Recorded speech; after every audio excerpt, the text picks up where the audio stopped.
പ്രിയപ്പെട്ടവരെ, ഉടമ്പടി ഇവിടെ ദൈവാനുഭവങ്ങളുടെ അപ്ഡേഷൻസ് എന്നുവെച്ചാൽ ഓരോ മനുഷ്യൻ്റെ അനുഭവത്തിലൂടെ ഉടമ്പടി പുതിയ പുതിയ സാധ്യതകളുമായി നമ്മുടെ മുമ്പിൽ പ്രത്യാശ സൃഷ്ടിക്കുകയാണ്. ഓരോ സാക്ഷ്യങ്ങൾ കേൾക്കുമ്പോൾ ഉടമ്പടിയുടെ പുതിയ സാധ്യതകൾ, അത് കാരണം എനിക്ക് ഉടമ്പടി സാക്ഷ്യം കേൾക്കുമ്പോൾ ഞാൻ വളരെ ശ്രദ്ധിക്കും. ഞാനിവിടെയാണ് നിന്ന് ജനങ്ങളുടെ കാര്യം ചെയ്യുമ്പോഴും എൻ്റെ ഒരു ചെവി ഈ സാക്ഷ്യത്തിലായിരിക്കും. എന്താ കാര്യം വെച്ച് കഴിഞ്ഞാൽ ആ സാക്ഷ്യങ്ങളെല്ലാം ഈ മാസമോ അല്ലെങ്കിൽ അടുത്ത 2 മാസങ്ങൾക്കുള്ളിൽ ദൈവം ഉടമ്പടി ചെയ്ത് ദൈവമായിട്ട് ഉടമ്പടിയിൽ ജീവിക്കുന്ന മനുഷ്യരുടെ ദൈവം ഈ ജീവിതത്തിൻ്റെ വിഷയങ്ങളെ അഭിമുഖീകരിക്കാൻ പുതിയ പുതിയ പദ്ധതികൾ ദൈവം നമുക്ക് അനുഭവവേദ്യമാക്കുന്നത് ഭയങ്കര ആവേശം നൽകുന്നുണ്ട് ഉടമ്പടി. ഞാൻ എന്താ ഇങ്ങനെ പറയാൻ കാരണം വെച്ചാൽ ഈ ദിവസങ്ങൾ കേട്ട ഒരു ഉടമ്പടിയിൽ അർച്ചന ജിമ്മി പാല ഒരു കുറേ അധികം കാര്യങ്ങൾ ഉടമ്പടി പറയുന്നുണ്ട്. ഇവരുടെ ഒരു സിറ്റുവേഷൻ, അർച്ചന ജിമ്മിയുടെ ലൈഫ് സിറ്റുവേഷൻ എന്ന് പറയുന്നത് ഹസ്ബൻഡ് പെട്ടെന്ന് മരിച്ചു പോകും. നമ്മൾ ഇത്രയും എൻ്റെ ശബ്ദം നിങ്ങൾ കേൾക്കുന്നു, എന്നെ നിങ്ങൾ കാണുന്നു, നിങ്ങൾ പരസ്പരം കാണുന്നു അല്ലേ, വെളിച്ചമുണ്ട്, ഇവിടെ ശബ്ദമുണ്ട്, അനക്കമുണ്ട്, ചലനമുണ്ട്, ഇതെല്ലാം ഉള്ള കുടുംബം പെട്ടെന്ന് ഹസ്ബൻഡ് മരിച്ചു പോകുമ്പോഴൊന്ന് ചിന്തിച്ച് നോക്കിയേ, മൊത്തം ബ്ലാക്ക് ഔട്ടായി, ശബ്ദമില്ല, വെളിച്ചമില്ല, ജീവിതമില്ല, മരവിച്ചു പോയി. ഒരു വീട്ടമ്മയെ സംബന്ധിച്ചിടത്തോളം ഈ ഒരു സിറ്റുവേഷൻസ് അഭിമുഖീകരിക്കാമെന്ന് വെച്ച് കഴിഞ്ഞാൽ നമുക്ക് കണ്ട് ഇമാജിനാണ്. അപ്പം ഞാനിത് ഇവർ സാക്ഷ്യം പറയുമ്പോൾ ഞാൻ ശ്രദ്ധിക്കുന്നുണ്ട് ഇവരെങ്ങനെയാണ് ഈ സിറ്റുവേഷൻസ് അഭിമുഖീകരിക്കാൻ പോകുന്നത്. ഇതിന് ഉടമ്പടിക്ക് ഇതിൻ്റെ അകത്തുള്ള റോൾ എന്താണെന്ന് ഞാൻ ശ്രദ്ധിക്കുന്നുണ്ട്. അപ്പോൾ ഹസ്ബൻഡ് മരിച്ചതോടുകൂടി ഇവർ പെട്ടെന്ന് ഇങ്ങനെ ഒരു വലിയ തകർച്ചയിലേക്ക് വരും. തരാൻ കാരണം വെച്ച് കഴിഞ്ഞാൽ 2 മക്കളുണ്ട്, 2 3 തോന്നുന്നു. മക്കൾ പഠനത്തിലാണ്, ആരും ഉയർന്ന ക്ലാസ്സിലേക്ക് എഡ്യൂക്കേഷനിലേക്ക് എത്തിയിട്ടില്ല. ഏറ്റവും വലിയ കുഴപ്പം കോവിഡ് കാലമാണ്. അതാണ് ഒരു പ്രതിസന്ധി. മരണം, കുടുംബനാഥൻ്റെ മരണം. 2ാമത്തേത് കോവിഡിൻ്റെ കാലം, വരുമാനമില്ല, ആരുടെയും പൈസ ആർക്കും കൊടുക്കാത്തൊരു കാലമാണ്. അങ്ങനൊരു കാലം നമ്മൾ കണ്ടതല്ലേ, ആരുടെയും കാശ് ആർക്കും കൊടുക്കാത്ത കാലമാണ്. കാര്യം കോവിഡ് എന്തുമാത്രം നീളുവന്നോ, എത്ര കാലം പണിയില്ലാണ്ട് വരുമെന്നോ, പട്ടിണി എത്ര കാലം നീളുവന്നോ ഒന്നും അറിയത്തില്ല. ഭയങ്കര അനിശ്ചിതത്വം പറഞ്ഞൊരു കാലത്ത് ആൾക്കാരെല്ലാവരും ഇങ്ങനെ മറ്റുള്ളവരുടെ കാര്യങ്ങൾ അന്വേഷിക്കാതെ സ്വന്തം നിലനിൽപ്പ് മാത്രം നോക്കിയിരുന്നൊരു കാലമാണ് കോവിഡ് കാലം. പ്രളയം കഴിഞ്ഞ് നമ്മൾ പെട്ടെന്ന് കോവിഡിലേക്ക് സെറ്റ് ചെയ്തപ്പോൾ മനുഷ്യൻ വല്ലാത്ത രീതിയിൽ റിസർവ്ഡായിപ്പോയി. അപ്പോൾ സെൽഫ് റിസർവേഷൻ്റെ ഒരു കാലമാണ്. നമ്മുടെ കാര്യം മാത്രം, നമ്മൾ നിലനിൽക്കുക എന്നുള്ള ഒരൊറ്റ കാര്യം മാത്രമാണ്. അതിനിടയ്ക്കാണ് കുടുംബനാഥൻ കൈവിട്ട് പോണത്. ഇപ്പോൾ 2 ക്യാപിറ്റൽ, ഇതിനിടയ്ക്ക് കോവിഡ് 3ആയി. 4ാമത്തെ ഇവരനുഭവിക്കുന്ന പ്രശ്നമെന്ന് പറയണത്, ഇതെല്ലാം ഒരാൾ, ഈ ഭാര്യ എന്ന് പറയുന്ന, അമ്മയെന്ന് പറഞ്ഞ ഒരാളാണ് ഇതെല്ലാം അഭിമുഖീകരിക്കേണ്ടത്. 4ാമത്തെ പ്രശ്നം എന്ന് പറയണത്, അവർ ഫേസ് ചെയ്ത 4ാമത്തെ കാരണം, അവർക്ക് ഇങ്ങനെ റിയൽ എസ്റ്റേറ്റ് സ്ഥലം വാങ്ങിച്ചിട്ട് വീട് വെച്ച് കൊടുക്കുന്ന ബിസിനസ്സാണുള്ളത്. അപ്പോൾ പലർക്കും പല സ്ഥലങ്ങളും വിൽക്കാൻ പറ്റണില്ല. അഡ്വാൻസ് കൊടുത്തു, പക്ഷേ സ്ഥലം എടുക്കാൻ പറ്റണില്ല. വീട് കുറച്ച് പണിയായി, പണിയാൻ പറ്റണില്ല, അത് കൊടുക്കാൻ പറ്റണില്ല നോക്കിയേ. അപ്പം കടങ്ങൾ 3 കോടിയോ മറ്റേയായി. ഒരു ചേടത്തിയും 3 കോടി കടവും കോവിഡും 3 മക്കളും നമുക്ക് മിണ്ടാനോ പറയാനോ ചോദിക്കാനോ അന്വേഷിക്കാനോ ഒരു മറു ഉത്തരം മേടിക്കാനോ പറ്റാത്തൊരവസ്ഥയിൽ നമ്മുടെ ജീവിതവും നമ്മളും മാത്രം ബാക്കിയായി അവശേഷിക്കുന്ന ഒരു വിഷയമാണ്. ഇതെങ്ങനെയാണ് ഇവരെങ്ങനെയാണ് ഉടമ്പടി സേവ് ചെയ്യണമെന്ന് നോക്കണം. നിങ്ങൾക്കറിയാമല്ലോ, ഈ ഒരു സിറ്റുവേഷനിൽ ഉടമ്പടി എന്താ ചെയ്യണത്? ഉടമ്പടി ഒരു ബൈലാറ്ററൽ എഗ്രിമെൻ്റാണ്. അവിടെയാണ് ഉടമ്പടിയുടെ ഒരു പ്രത്യേകത വരുന്നത്. അപ്പോൾ ഈ സിറ്റുവേഷൻ ബേസ്ഡാണ് നമ്മൾ കവനൻ്റ് വാല്യുവേറ്റ് ചെയ്യാൻ. ഒരു മനുഷ്യൻ്റെ ജീവിത അവസ്ഥകളെ ബേസ് ചെയ്തുകൊണ്ട് വേണം. നിങ്ങളുടെ ശക്തി പോകുന്നു, നിങ്ങളുടെ സ്വാധീനങ്ങൾ പോകുന്നു, അവലംബങ്ങൾ പോകുന്നു, നിങ്ങൾ അനിശ്ചിതത്തിലാകുന്നു. ഇങ്ങനെ ഒരു സീറോ റെഡ്യൂസിങ് വരുമ്പോൾ എങ്ങനെയാണ് ഉടമ്പടി നിങ്ങളെ ഇവിടെ നിലനിർത്തുന്നത്? അതിൻ്റെ കാരണം എന്താണ്? ഒന്ന്, അതൊരു ബൈലാറ്ററൽ, വേറെ ഒരു വ്യക്തിയെ നിങ്ങളെക്കാളും അമാനുഷികമായൊരു ശക്തിയെ നിങ്ങളുമായിട്ട് ലിങ്ക് ചെയ്യണം ഉടമ്പടി ചെയ്യണത്. അത് ബൈലാറ്ററൽ എഗ്രിമെൻ്റാണ്. നമ്മുടെ പ്രാർത്ഥന പോലെ അല്ലത്. നമ്മൾ പ്രാർത്ഥിക്കുന്ന ഓരോരുത്തരും പ്രാർത്ഥിക്കുമല്ലോ, ഇതല്ല. ബൈബിൾ മുന്നോട്ട് വെക്കുന്ന ഒരു പദ്ധതി എന്ന് പറയുന്നത് വല്ലാത്ത പദ്ധതിയാണ്.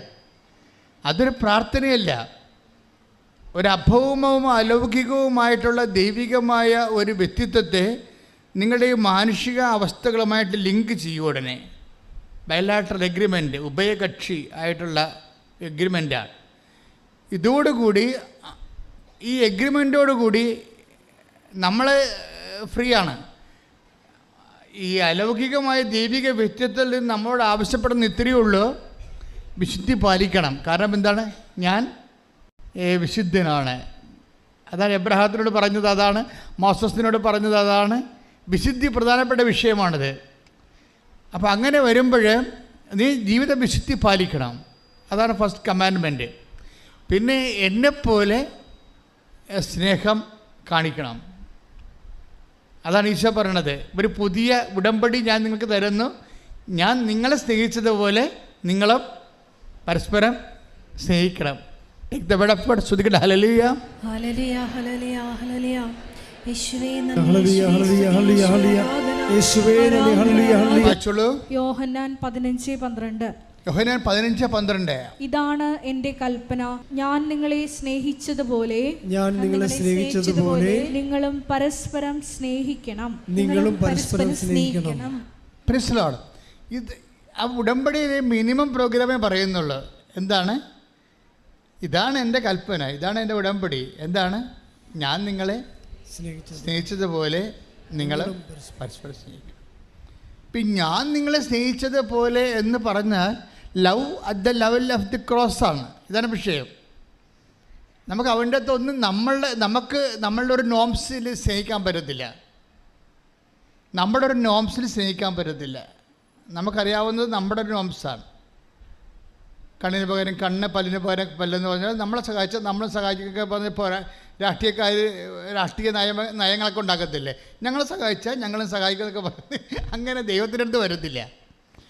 കർത്താവ് പറഞ്ഞതിന് ഒരു നോംസ് ഉണ്ട്. ഞാൻ നിങ്ങളെ സ്നേഹിച്ചതുപോലെ, love at the level of the cross. ക്രോസിൻ്റെ ഒരു ലെവലുണ്ട്, കുരിശിൻ്റെ ഒരു ലെവല്. തീകാഞ്ഞുകൊണ്ടിരുന്ന പത്രോസിനോട് ക്ഷമിച്ച്, മുത്തിക്കൊടുത്ത യൂദാസിനോട് ക്ഷമിച്ചുകൊണ്ട്, കർണത്തടിച്ച ശതാദ്യമോട് ക്ഷമിച്ചുകൊണ്ട്, നെഞ്ചിൽ കുത്തിയ ലോങ്കിനോസിനെ കണ്ണിലേക്ക് രക്തം ഇറ്റുകൊടുത്ത് അവൻ്റെ കണ്ണും തുറന്നുകൊണ്ട് അങ്ങനെ ജീവൻ സമർപ്പിക്കുന്ന കർത്താവിൻ്റെ സ്നേഹം സ്തുതിക്കട്ടെ. ഹല്ലേലൂയ ആരാധനയിലൂടെ ദൈവസ്നേഹത്തിന്റെ ആഴം ഞങ്ങളെ പഠിപ്പിക്കണമേ. നീ ഞങ്ങളെ സ്നേഹിച്ചതുപോലെ മറ്റുള്ളവരെ സ്നേഹിക്കുവാൻ ഈ ആരാധനയിലൂടെ ഞങ്ങളെ ഓരോരുത്തരെയും അഭിഷേകം ചെയ്യണമേ. അങ്ങുമായി ഉടമ്പടി ചെയ്യുമ്പോൾ അങ്ങയുടെ സമർപ്പണ സ്നേഹത്തിന്റെ രീതിയിൽ എന്റെ ജീവിതം ക്രമീകരിക്കാൻ എന്നെ സഹായിക്കണമേ. ഈശോയോളം സ്നേഹിക്കാൻ എന്നെ പഠിപ്പിക്കണമേ. ഈശോയോളം സ്നേഹിക്കാൻ എന്നെ പഠിപ്പിക്കണമേ. അങ്ങനെ നിരന്തരം ഒന്ന് പ്രാർത്ഥിച്ചാൽ തന്നെ ഉടമ്പടി ബേണാകാൻ തുടങ്ങും. പ്രാർത്ഥിച്ചാൽ മാത്രം പോരാ, അതിനുവേണ്ടി പരിശ്രമിക്കുകയും ചെയ്യണം എന്ന് പറഞ്ഞ് ഈശോയോടും ഈശോയെപ്പോലെ സ്നേഹിക്കാൻ എന്നെ പ്രാപ്തമാക്കണമേ.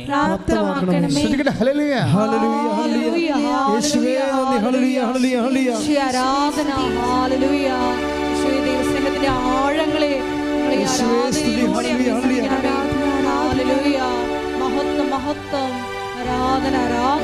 ഞാൻ നിങ്ങളോട് ബൈബിൾ വായിക്കണമെന്ന് പറഞ്ഞത് എന്തിനാ?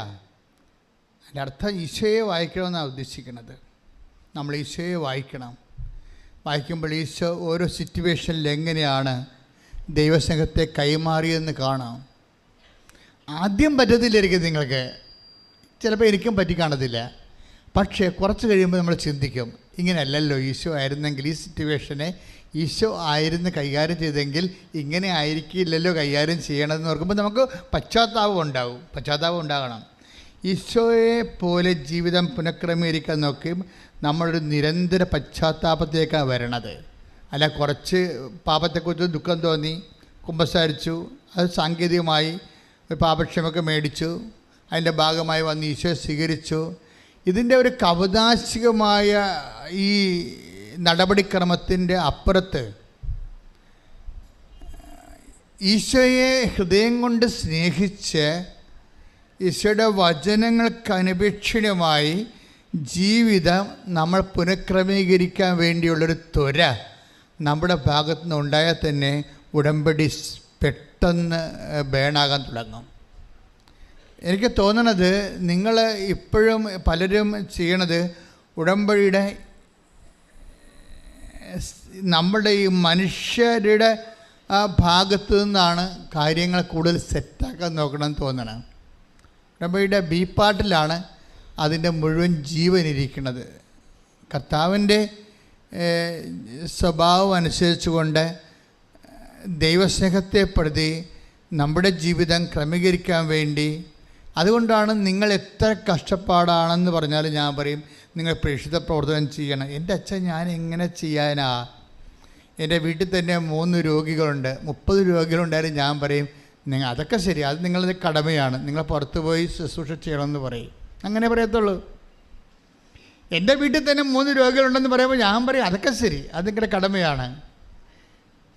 പക്ഷെ നിങ്ങൾ പുറത്ത് പോയി ആശുപത്രിയിൽ പോയി എക്സ്ട്രാ രോഗികളെ കാണണമെന്ന് പറയും. എന്താ കാര്യം? നിങ്ങൾക്ക് അതിനുള്ള സ്നേഹത്തിൻ്റെ കഴിവുണ്ടെങ്കിൽ നിങ്ങൾ പോകും.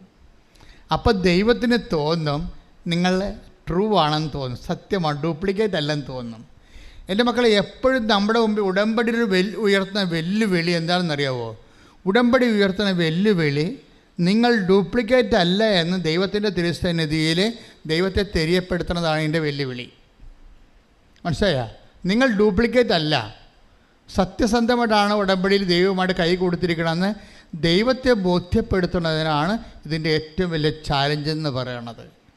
നിങ്ങൾ അച്ഛൻ പറയുന്ന ഈ ചാലഞ്ച് ഏറ്റെടുക്കാൻ തയ്യാറാണെങ്കിൽ നിങ്ങൾ ദൈവം ആരാണെന്ന് നിങ്ങൾക്കറിയാവില്ല. ഉടമ്പടിയിൽ ദൈവത്തിനൊരു പഞ്ഞവുമില്ലാത്ത ഒരു പദ്ധതിയാണ് ഉടമ്പടി പോലെ. ഇന്ന് വരെ ഇപ്പോൾ കഴിഞ്ഞ ദിവസങ്ങളിൽ മാതാവ് ഒരു വ്യക്തിയുടെ ബസ്സിലിരുന്ന് അവളുടെ കൂടെ യാത്ര ചെയ്യുകയാണ്.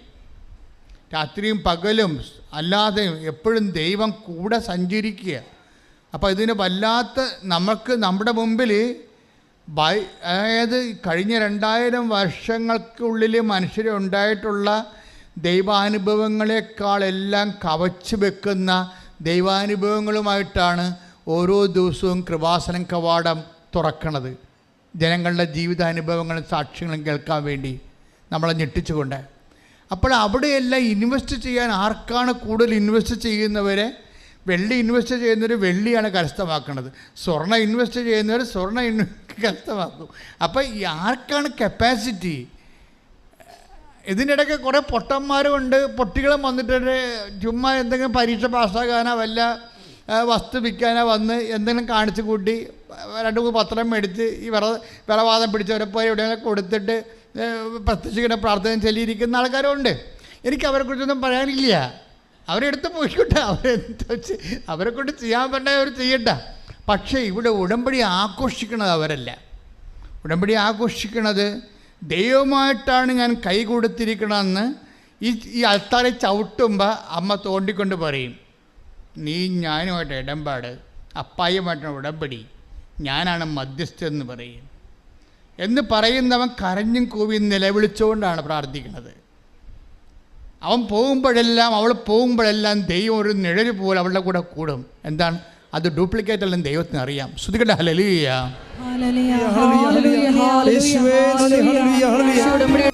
ഇപ്പം കടങ്ങളെല്ലാം ഇപ്പം അർച്ചന ജിമ്മിയുടെ സ്റ്റോറിയല്ലേ നമ്മൾ പറഞ്ഞുകൊണ്ടിരിക്കണേ. അവർ പറഞ്ഞത് ഇതാണ്, എനിക്ക് ഒരു ദിവസം പോലും മുന്നോട്ട് പോകാൻ പറ്റാത്ത അവസ്ഥയായിപ്പോയി. അത് ശരിയാ. ഹസ്ബൻഡ് മരിച്ചു, അദ്ദേഹത്തിനായിരുന്നു എല്ലാ ബന്ധങ്ങളും ഒക്കെ ഉണ്ടായിരുന്നതും അദ്ദേഹമാണ് മെയിൻറ്റെയിൻ ചെയ്തുകൊണ്ട് പോണത്. ആ കണക്ഷൻസ് എല്ലാം പോയി. അപ്പോൾ എനിക്ക് ഒരു ദിവസം ഈ കുടുംബം എങ്ങനെയാണ് മുന്നോട്ട് കൊണ്ടുപോകണമെന്ന് അറിയാൻ പറ്റാത്ത അവസ്ഥയിലായിപ്പോയി ഞാനെന്നാണ്. അപ്പോൾ എന്താ ചെയ്തിരിക്കണവർ? അങ്ങനെ കുറച്ച് ദിവസം ഇങ്ങനെ പോയി കഴിഞ്ഞപ്പോൾ ഇനിയിങ്ങനെ പോകാൻ പറ്റത്തില്ലല്ലോ, സർവൈവ് ചെയ്യാൻ പറ്റാത്ത ഒരവസ്ഥയായി. ഇപ്പം നമുക്ക് ശ്വാസം എടുക്കാൻ പറ്റില്ല. ഒരു മത്സ്യം ശ്വാസം എടുക്കാൻ ഓക്സിജൻ വെള്ളത്തിൽ നഷ്ടപ്പെട്ട് കഴിഞ്ഞാൽ പിന്നെ അത് മൂക്കും കൊണ്ട് മോളി വരും. മോളി അതിങ്ങനെ വലിച്ചുകൊണ്ടിരിക്കും. അന്തരീക്ഷത്തിൽ നിന്ന് ഇങ്ങനെ വലിച്ച് അവസാനം കിട്ടാണ്ട് തളർന്ന് അതങ്ങ് മുങ്ങിച്ചത്തുപോകും. അപ്പോൾ അങ്ങനെ മുങ്ങിച്ചത്തുപോകേണ്ട അവസ്ഥ ഈ അർച്ചന ജിമ്മിക്ക് വരും. ഓക്സിജൻ മുകളിലുമില്ലാത്ത അവസ്ഥ വരും. അങ്ങനെ വന്നാണ് അവർ പിടിവള്ളി പോലെ ഉടമ്പടി എടുക്കുന്നത്. ശ്രുതികട്ടെ ഹല്ലേലൂയ. ഉടമ്പടി എടുത്തോട്ട് ഫസ്റ്റ് റെസ്പോൺസ് എന്താണെന്നറിയാമോ? അതായത് ഇവർക്ക് കിട്ടുന്ന ഫസ്റ്റ് എയ്ഡ്, ഇവർ കാഷ്വാലിറ്റിയില്ല, അപകടം വന്ന് കാഷ്വാലിറ്റിയിലായിപ്പോയി. അവരുടനെ അവർക്ക് കിട്ടുന്ന ഉടമ്പടി എടുക്കുമ്പോൾ കിട്ടുന്ന ഫസ്റ്റ് എയ്ഡ് എന്താണ്? എൻ്റെ ടെൻഷൻ മറന്നുപോയെന്ന് ഞാൻ. Price the Lord. അതാണ് സംഭവം, വേറെ ഒന്നുമല്ല. ഇത്രയും നാൾ നമ്മളെ ടെൻഷൻ ചെയ്തുകൊണ്ടിരുന്ന സംഭവമില്ലേ, അങ്ങനെ ഒരു ഫീലിംഗ് ഇല്ലേ, അതാണല്ല പ്രശ്നം. നമുക്ക് വീടില്ല, അല്ലെ കടമുണ്ട്, കടക്കാർ നമ്മളെ വളയുന്നു, ജപ്തി ചെയ്യാൻ പോകുന്നു, കുഞ്ഞുങ്ങളെ പഠിപ്പിക്കാൻ മേൽഗതിയില്ല, ഇങ്ങനെ പല പല വിഷയങ്ങൾ ഇങ്ങനെ ടെൻഷൻ അടിക്കുകയില്ലേ. ടെൻഷൻ അടിക്കുന്ന ആ ടെൻഷൻ തന്നെ പെട്ടെന്ന് വൈപ്പ് ഔട്ടായി പോകും. നമ്മൾ പറയുന്ന കപ്പാസിറ്റിയിലല്ല ഉടമ്പടി പോണത്. ഇത് 11 kV കൂടി അങ്ങനെ പോവുകയാണ് സംഭവം. നമ്മുടെ ഈ കൈവയറിങ് സംഭവമൊന്നുമല്ല. എന്ന് വെച്ച് കഴിഞ്ഞാൽ ദൈവത്തിന് അറ്റകൈ ചെയ്യാൻ പറ്റും. നിനക്കെപ്പോഴും പിശാചൻ നിന്നോട് പറഞ്ഞിരിക്കാമെന്നറിയാവോ? ഞാൻ ഉടമ്പടി എടുത്താലും പിന്നെ ഞാൻ തന്നെ ഇതെല്ലാം ചെയ്യണ്ടേ, ഞാൻ തന്നെ ഇതെല്ലാം അഭിമുഖീകരിക്കണ്ടേ. അപ്പോൾ എന്താ പറയണത്? നീ അഭിമുഖീകരിക്കണ്ടെന്നാ പറയണത്. എന്താ കാര്യം? നിൻ്റെ മനസ്സിനെ ദൈവം ദൈവത്തിൻ്റെ മനസ്സ് പോലെയാകും. ദൈവത്തിന് ടെൻഷനില്ലല്ല, അതാ സംഭവം. നിൻ്റെ മനസ്സിനെ, അതാ അച്ഛൻ ജിമ്മി പറയണത്, എൻ്റെ ടെൻഷൻ പോയെന്ന്. എൻ്റെ ദൈവത്തിൻ്റെ മനസ്സ് പോലെയായി, ആന്തരിക അഭിഷേകമായി. ഈ ഉടമ്പടി എനിക്ക് തോന്നിയിരിക്കുന്നത് ഇത് ഏറ്റവും എൻ്റെ ലാസ്റ്റ് മൊമെൻറ്റിൽ ഇതിൻ്റെ ഏറ്റവും പ്രസൻ്റായിട്ട് റിസൾട്ട് എന്ന് പറയുന്നത് ഈ ആന്തരിക അഭിഷേകമാണ്. അതായത് നമ്മളുടെ വിഷയങ്ങൾ ദൈവം സെറ്റ് ചെയ്യുന്നവരെ ദൈവം നമ്മളെ സെറ്റ് ചെയ്യും. ആദ്യം എന്താണ്? ടെൻഷൻ അടിക്കാൻ പറ്റാത്തൊരു ഹൃദയം നിനക്ക് തരും. അതാണ് ഞാൻ പുതിയ ഹൃദയം തരും എന്നൊക്കെ പറയണില്ലേ. ജെറമ്യ 36 അല്ലേ? Take the word of God 25. Ezekiel 11:19 അവർക്ക് ഞാൻ ഒരു പുതിയ ഹൃദയം നൽകും, ഒരു പുതിയ ചൈതന്യം അവരിൽ ഞാൻ നിക്ഷേപിക്കും. അവരുടെ ശരീരത്തിൽ നിന്ന് ശിലാഹൃദയം എടുത്തു മാറ്റി ഒരു മാംസള ഹൃദയം ഞാൻ കൊടുക്കും. അതായത് പുതിയ ഹൃദയം എന്ന് പറയണത് ഇപ്പം തന്നെ അർച്ചന ജിമ്മിയുടെ ഹൃദയം പുതിയതായി. എങ്ങനെ പുതിയതായതാണ്? അവർക്ക് അവിടെ ഹസ്ബൻഡ് മരിക്കുമ്പോൾ അതൊക്കെ അറിയാമല്ലോ, ഒരു ജീവിത പങ്കാളി മരിച്ചു കഴിഞ്ഞാൽ അതിൻ്റെ ഒരു വെയിറ്റേജ് നമുക്ക് ചില ആൾക്കാരുണ്ട്.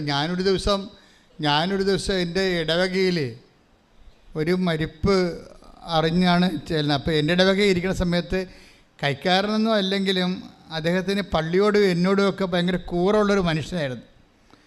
അപ്പോൾ അദ്ദേഹം മരിച്ചു എന്ന് ഞാൻ എൻ്റെ യാത്രയിൽ അറിഞ്ഞപ്പോൾ ഞാൻ വണ്ടി വളച്ച് തിരിച്ച് നേരെ അദ്ദേഹത്തിൻ്റെ ബോഡി കാണാൻ വേണ്ടി അദ്ദേഹത്തിൻ്റെ വീട്ടിൽ ചെന്നപ്പോൾ ഞാൻ ആകപ്പാടെ വിഷമിച്ചു പോയി. തൈക്കൽ എന്ന് പറയും, ചേർത്തല പടിഞ്ഞാറ്. അവിടെ 2 പെട്ടിയിലിരിക്കണ. ഞാൻ 2 പെട്ടിയാ, എനിക്ക് ഒന്നും മനസ്സിലായില്ല. അപ്പോഴെന്താണ്, അദ്ദേഹം മരിച്ചു 5 മിനിറ്റ് കഴിഞ്ഞപ്പോൾ അത് കണ്ടിട്ട് ഭാര്യ മരിച്ചു അവിടെ വെച്ച്. അതെന്നോട് പറഞ്ഞില്ല. 2 പെട്ടിയും കൂടി കിടക്കുക, ഒരു ടേബിളെ. ഒരു വല്ലാത്ത കാഴ്ചയായിരുന്നു എനിക്കത്. അപ്പം ചിലർക്കത് താങ്ങാൻ പറ്റത്തില്ല. അർച്ചന ജമ്മിയുടെ അത്തരം ഹൃദയങ്ങളെ കർത്താവ് ചേഞ്ച് ചെയ്യുകയും ഒരു പുതിയ ഹൃദയം എന്താണ്, അതായത് ഈശോയ്ക്ക് എപ്പോഴും പണ്ട് മുതലുള്ള പരിപാടി സബ്സ്റ്റിറ്റ്യൂട്ട് ചെയ്യും. എന്ന് വെച്ച് കഴിഞ്ഞാൽ നിനക്ക് എന്താണ് നഷ്ടപ്പെട്ടതോ, ആരെയാണ് നഷ്ടപ്പെട്ടതോ, അതുകൊണ്ട് നിനക്കുണ്ടായ ആഘാതങ്ങളെ ആവിയും പുകയും ഏൽപ്പിക്കാത്ത രീതിയിൽ ദൈവത്തെ വെച്ച് സെറ്റ് ചെയ്യും. അതുകൊണ്ടാണ് കർത്താവാണ് നിൻ്റെ ഭർത്താവ്, ദൈവമായ കർത്താവ് എന്നാണ് അവൻ്റെ പേരെന്നൊക്കെ പറയണത്. കൈയടിച്ച് ശ്രദ്ധിക്കട്ടെ. കാരണത്തിന്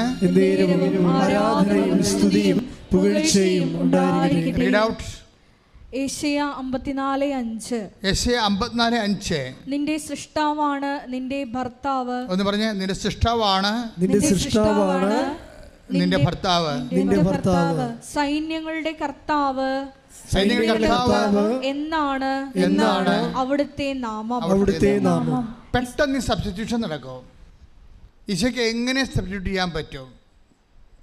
അതായത് നിന്റെ ജീവിത പങ്കാളി പോയാൽ ആ സ്പേസിൽ അദ്ദേഹം ഉണ്ടായിരുന്ന കാലത്ത് നിനക്കുണ്ടായിരുന്നതിനേക്കാൾ ശക്തിയും സപ്പോർട്ടും പിന്തുണയും നൽകിക്കൊണ്ട് ആ സിറ്റുവേഷൻ്റെ ആവിയും പുകയും പൊള്ളലും ഏൽപ്പിക്കാതെ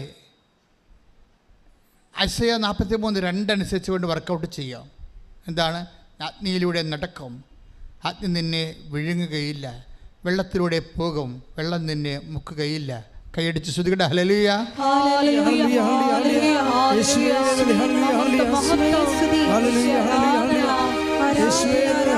പരീക്ഷയിലൂടെ നടക്കുമ്പോൾ അഭിഷേകത്താൽ ഞങ്ങളെ പൊതിഞ്ഞു പിടിക്കണമേ.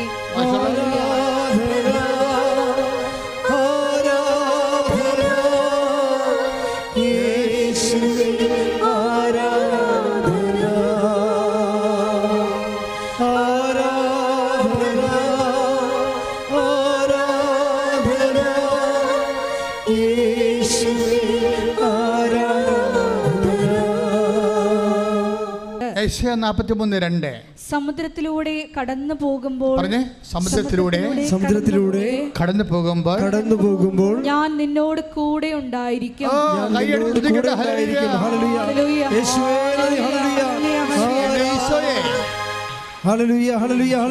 നദികൾ കടക്കുമ്പോൾ അത് നിന്നെ മുക്കിക്കളയുകയില്ല.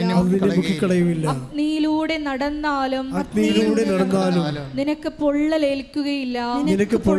ജ്വാല നിന്നെ ദഹിപ്പിക്കുകയുമില്ല. ഇങ്ങനെയുള്ള കാര്യങ്ങളിലൂടെ കടന്നു പോവുകയില്ല എന്നല്ല, കടന്നു പോകും. ദൈവത്തിൻ്റെ പാക്കേജിലുള്ളത് ഇങ്ങനെയുള്ള സാഹചര്യങ്ങളിലൂടെ അഗ്നിയിലൂടെ നടക്കും, പുഴയിലൂടെ പോകും, സമുദ്രത്തിലൂടെ പോകും.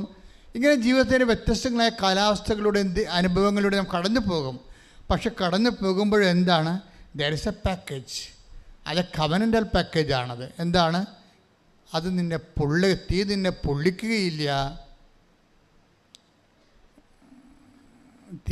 പൊള്ളിക്കുകയില്ല. സമുദ്രം നിന്നെ വിഴുങ്ങുകയില്ല. ദാറ്റ് മീൻസ് ഇങ്ങനെ പൊള്ളലുണ്ടാകുന്ന അനുഭവത്തിലൂടെ കടന്നു പോയാലും നിന്നെ പൊള്ളിക്കാതെ കൊണ്ടുപോകാൻ നിന്റെ കർത്താവ് പ്രാപ്തനാണ്. ശ്രദ്ധിക്കട്ടെ. ഹല്ലേലൂയ. കാരുണ്യത്തിന് അതായത് നിങ്ങൾ ബൈബിള് വായിക്കുമ്പോൾ നിങ്ങളൊരു ഭാഗം എടുത്ത് വായിച്ചു, കഥ വായിക്കണപ്പോൾ കഥ വായിച്ചു, അത് കാര്യങ്ങൾ മനസ്സിലാക്കി നമ്മൾ മുത്തി എവിടെയെങ്കിലും ഭാഗത്ത് വെച്ചു. ഇത് ആർക്കും പറ്റും? ബൈബിൾ വായിക്കാൻ ഉദ്ദേശിക്കുന്ന അങ്ങനെയല്ല. ബൈബിള് ഈ ഭൂമുഖത്ത് മനുഷ്യന് കൊടുക്കുന്ന ഒരു ദൈവാനുഭവത്തിൻ്റെ സാധ്യതയുണ്ട്. അത് നിൻ്റെ അഗ്നി അനുഭവങ്ങളിലും പൊള്ളലനുഭവങ്ങളിൽ പോലും സ്തുതിക്കാൻ പറ്റുന്ന ഒരു ഹൃദയം നിനക്ക് തരാൻ പറ്റിയ ദൈവത്തിനോടടുത്താണ് നീ, ഒട്ടിയാണ് നീ ബൈബിൾ വായിക്കുമ്പോൾ ഇരിക്കണം എന്നുള്ള ബോധം ഉണ്ടാകണം. Take the word of Daniel 3:23. ശ്രുതികട്ടെ ഹല്ലേലൂയ ഹല്ലേലൂയ ഹല്ലേലൂയ ഹല്ലേലൂയ.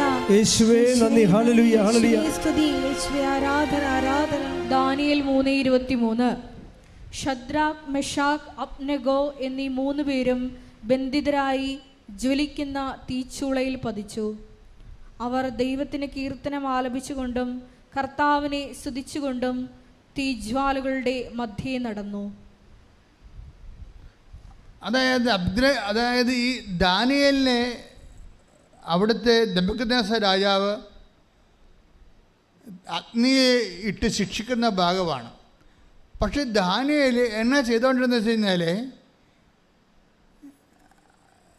ദാനിയേലെ ദൈവത്തിൻ്റെ പ്രവാചകൻ ദൈവത്തിനെ അല്ലാത്ത വസ്തുവിനെ ആരാധിക്കണമെന്ന് പറഞ്ഞ് നിർബന്ധിക്കുന്നതിൻ്റെ ഇടയ്ക്ക് പ്രാർത്ഥിക്കരുത്, യഹോവയോട് പ്രാർത്ഥിക്കരുതെന്ന് പറയുന്ന സമയത്തും ദാവീദ് കിലോമീറ്റർ അകലെ തൻ്റെ കൂടാരത്തിൽ കിളിവാതിലുണ്ടാക്കി ജെറുസലേമിൻ്റെ ദേവാലയം നോക്കിക്കൊണ്ട് ഒറ്റക്ക് പ്രാർത്ഥിച്ച മനുഷ്യനാണ്. ഈ വെറുതെ ഇങ്ങനെ അഗ്നിയിലൂടെ നടന്നാൽ അഗ്നി വിഴുങ്ങത്തില്ലെന്നല്ല, ദൈവത്താൽ വിഴുങ്ങപ്പെടുന്ന മനുഷ്യരുണ്ട്. ദൈവത്താൽ വിഴുങ്ങിയവനെ അഗ്നി വിഴുങ്ങാൻ പറ്റത്തില്ല. ദൈവത്താൽ വിഴുങ്ങിയവനെ, നമ്മൾ ഉടമ്പടി എന്ന് പറഞ്ഞാൽ എന്താണ്? ദൈവത്താൽ വിഴുങ്ങപ്പെടുന്ന ഒരു പദ്ധതിയാണ്. നിങ്ങൾ രോഗികളെ കാണാൻ പോകുമ്പോഴേ it is out of love, intensity love. ദൈവത്തോടുള്ള തീവ്രമായ സ്നേഹത്താലാണ് നിങ്ങൾ രോഗികളെ കാണാൻ പോകുന്നത്. ഞാൻ നിങ്ങളെ പറഞ്ഞു, നിങ്ങളെ വീട്ടിൽ രോഗികളുണ്ടെങ്കിലും മറ്റു രോഗികളെ പോയി കാണുന്നത് എന്താണ്? അത് ദൈവത്തോടുള്ള സ്നേഹത്താലാണ്. മഴ കൊണ്ടും മഴ നനഞ്ഞുകൊണ്ടും വെയിൽ കൊണ്ടും ഒക്കെ കൃപാസനം പത്താൻ പ്രാർത്ഥിച്ചു കൊടുക്കുന്ന ആൾക്കാർ ചെയ്യുന്ന ഒരു തീഷ്ണതയുണ്ട്. അവർ ദൈവത്തിൻ്റെ സ്നേഹത്തിൻ്റെ തീഷ്ണതയാൽ വിഴുങ്ങുന്ന. ഏലിയ, what you are doing here എന്ന് ചോദിക്കുന്ന ഒരു ചോദ്യത്തിൻ്റെ മുമ്പിൽ ദൈവം അറിഞ്ഞുകൊണ്ട് ചോദിക്കുന്ന ചോദ്യമാണത്. ഏലിയ എന്താണ് ചെയ്യണത്? ഗുഹയ്ക്കുള്ളിലിരുന്നുകൊണ്ടാണെന്ന് ദൈവത്തിന് അറിയാം. അവൻ തീഷ്ണതയുള്ളവനാണ്. പക്ഷെ തീഷ്ണതയുള്ളവൻ്റെ വായിൽ നിന്ന് അത് കേൾക്കാൻ ദൈവം കൊതിക്കുന്നു. Take the word of God. ഏലിയ, നീ ഇവിടെ എന്ത് ചെയ്യുന്നു? രാജാക്കന്മാർ 19. ശ്രുതികട്ടെ ഹല്ലേലൂയ 19. ഏലിയ ഉത്തരം പറഞ്ഞു, സൈന്യങ്ങളുടെ ദൈവമായ കർത്താവിനെ പ്രതിയുള്ള തീക്ഷ്ണതയാൽ ഞാൻ ജ്വലിക്കുകയാണ്. Praise the Lord. Praise the Lord. അതായത് തീക്ഷ്ണതയാൽ ജ്വലിക്കുന്നു. ഏലിയാൻ്റെ കാലം കഴിയുമ്പോൾ കർത്താവും ദേവാലയം ശുദ്ധീകരിക്കാനുള്ള കാരണം എന്താണ്? അവൻ്റെ ആലയത്തെക്കുറിച്ചുള്ള തീക്ഷ്ണത എന്നെ വിഴുങ്ങിയിരിക്കുന്നു. Take the word of God. Hallelujah. Hallelujah. Hallelujah. Hallelujah. Hallelujah. യേശുവേ നന്ദി. Hallelujah. Hallelujah. Hallelujah. Hallelujah. Hallelujah. Hallelujah. Hallelujah. യേശുവേ സ്തുതി. Hallelujah. Hallelujah. Hallelujah. Hallelujah. Hallelujah. ആരാധന ആരാധന യേശുവേ ആരാധന. 69-ാം സങ്കീർത്തനം 9-ാം തിരുവചനം. 69:9 അങ്ങയുടെ ആലയത്തെക്കുറിച്ചുള്ള തീക്ഷ്ണത എന്നെ വിഴുങ്ങിക്കളഞ്ഞു. എന്ന് പറഞ്ഞ അങ്ങയുടെ ആലയത്തെക്കുറിച്ചുള്ള തീക്ഷ്ണത എന്നെ വിഴുങ്ങിയിരിക്കുന്നു. അപ്പൊ ദൈവത്തെക്കുറിച്ചുള്ള തീക്ഷ്ണതയാണ് ദൈവത്തിന്റെ ആലയത്തെക്കുറിച്ചുള്ള തീക്ഷ്ണത.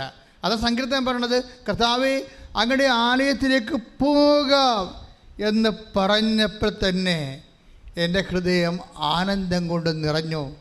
ശരിയായി സംയോജിപ്പിച്ചിരിക്കുന്ന നഗരമായ ജെറുസലേമേ, നിന്നെക്കുറിച്ച് ഓർത്തപ്പോൾ തന്നെ എൻ്റെ കാലുകൾ നിൻ്റെ പടുവാതിക്കൾക്ക് ഊന്നിയിരിക്കുന്നു. കൈയിടിച്ച് ശ്രദ്ധിക്കട്ടെ. ഹല്ലേലൂയ.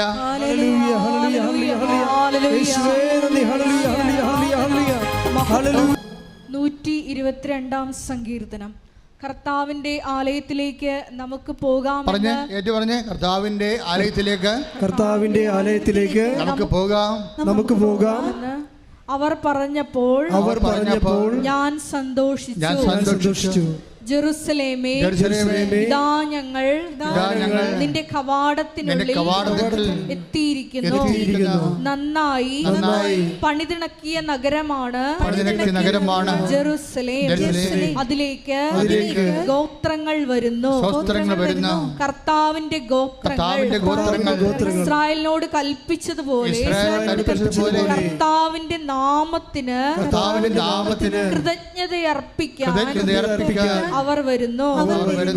അവിടെ ന്യായാസനങ്ങൾ ഒരുക്കിയിരിക്കുന്നു. ദാവീദിന്റെ ഭവനത്തിന്റെ ന്യായാസനങ്ങൾ. ജെറുസലേമിന്റെ സമാധാനത്തിന് വേണ്ടി പ്രാർത്ഥിക്കുവിൻ.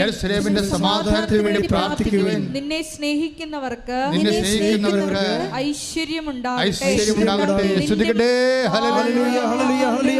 എല്ലാ സങ്കടങ്ങളെയും, നീ ഇന്ന് അനുഭവിക്കുന്ന എല്ലാ പ്രതിസന്ധികളെയും, എല്ലാ ഉത്കണ്ഠകളെയും അതിജീവിക്കാനുള്ള ഒരു മറുമരുന്നാണ് എന്താണ്?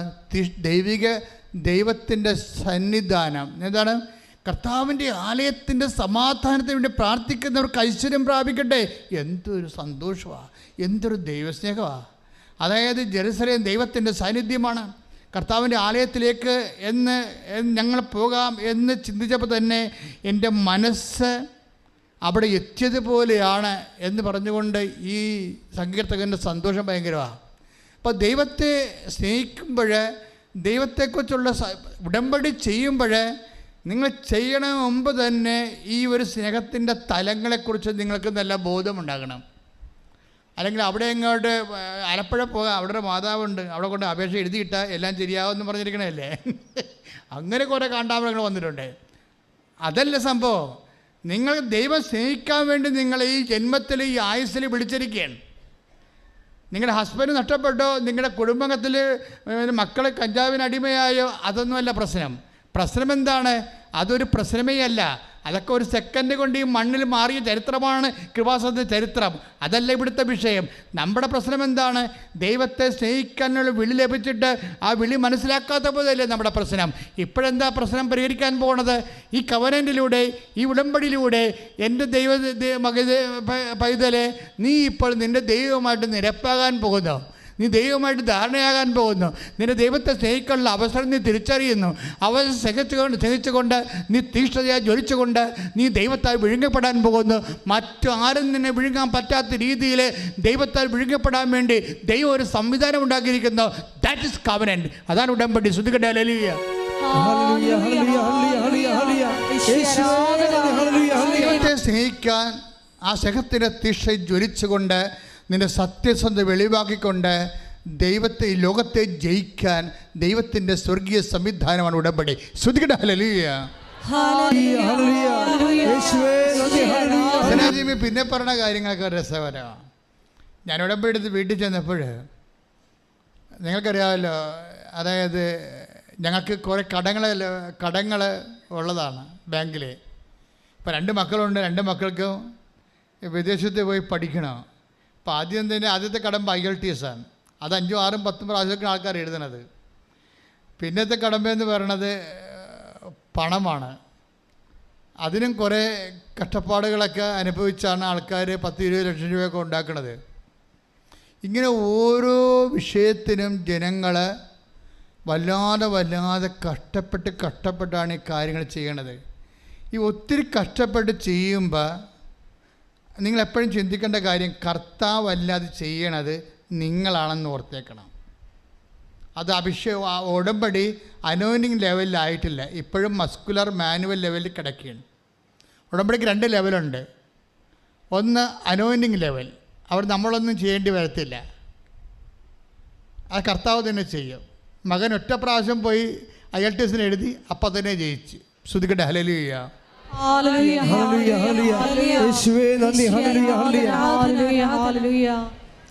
അതിൻ്റെ പൈസ സെറ്റാകാൻ ഒരു തടസ്സമില്ല. അതായത് അവൻ ജയിച്ചെന്ന് കേട്ടപ്പോൾ തന്നെ വീട്ടുകാരും ഒരു ഭർത്താവിനൊരു സ്നേഹിതനുണ്ടായിരുന്നു. അവൻ ചോദിച്ചും പിടിച്ച് വന്ന് പറഞ്ഞു, മകനെ വിടുന്നില്ലേ, കാശ് ഞാൻ തരാമെന്ന് പറഞ്ഞു. സിമ്പിൾ, എല്ലാം സിമ്പിൾ. നോക്കിയേ, ഇതിന് മസിലില്ല, മാനുവലില്ല, എല്ലാം എന്താണ്? ദൈവം നേരിട്ട് നിന്ന് അതായത് ഈശോ നേരെ വീട്ടിൽ വന്നിട്ട് നിർത്തി നമ്മൾ നിർത്തി കാര്യസ്ഥനായിട്ട് വന്നിട്ട് നിന്ന് ചെയ്യിക്കും. അവിടെ പോയി നിന്നിട്ട് കാര്യങ്ങൾ ചെയ്യിക്കും. ഇവൾ പിന്നെ മൂന്നാമത് കാര്യം പറഞ്ഞ കാര്യമുണ്ട്, എൻ്റെ മനസ്സ് മാറിപ്പോയെന്ന്. അവസാനം ഉടമ്പടി അവസാനിപ്പിക്കണം അങ്ങനെയാണ്. എൻ്റെ ഇളയ മകനെയും കർത്താവ് അങ്ങനെ തന്നെ സെറ്റ് ചെയ്ത്, എൻ്റെ ഇളയ മകനെയും കർത്താവ് അങ്ങനെ തന്നെ സെറ്റ് ചെയ്തു. ഇപ്പോഴെന്താണ്, എൻ്റെ ശമ്പളം കൂടി, എൻ്റെ മനസ്സും മാറിപ്പോയെന്ന്. ശ്രുതികട ഹല്ലേലൂയ.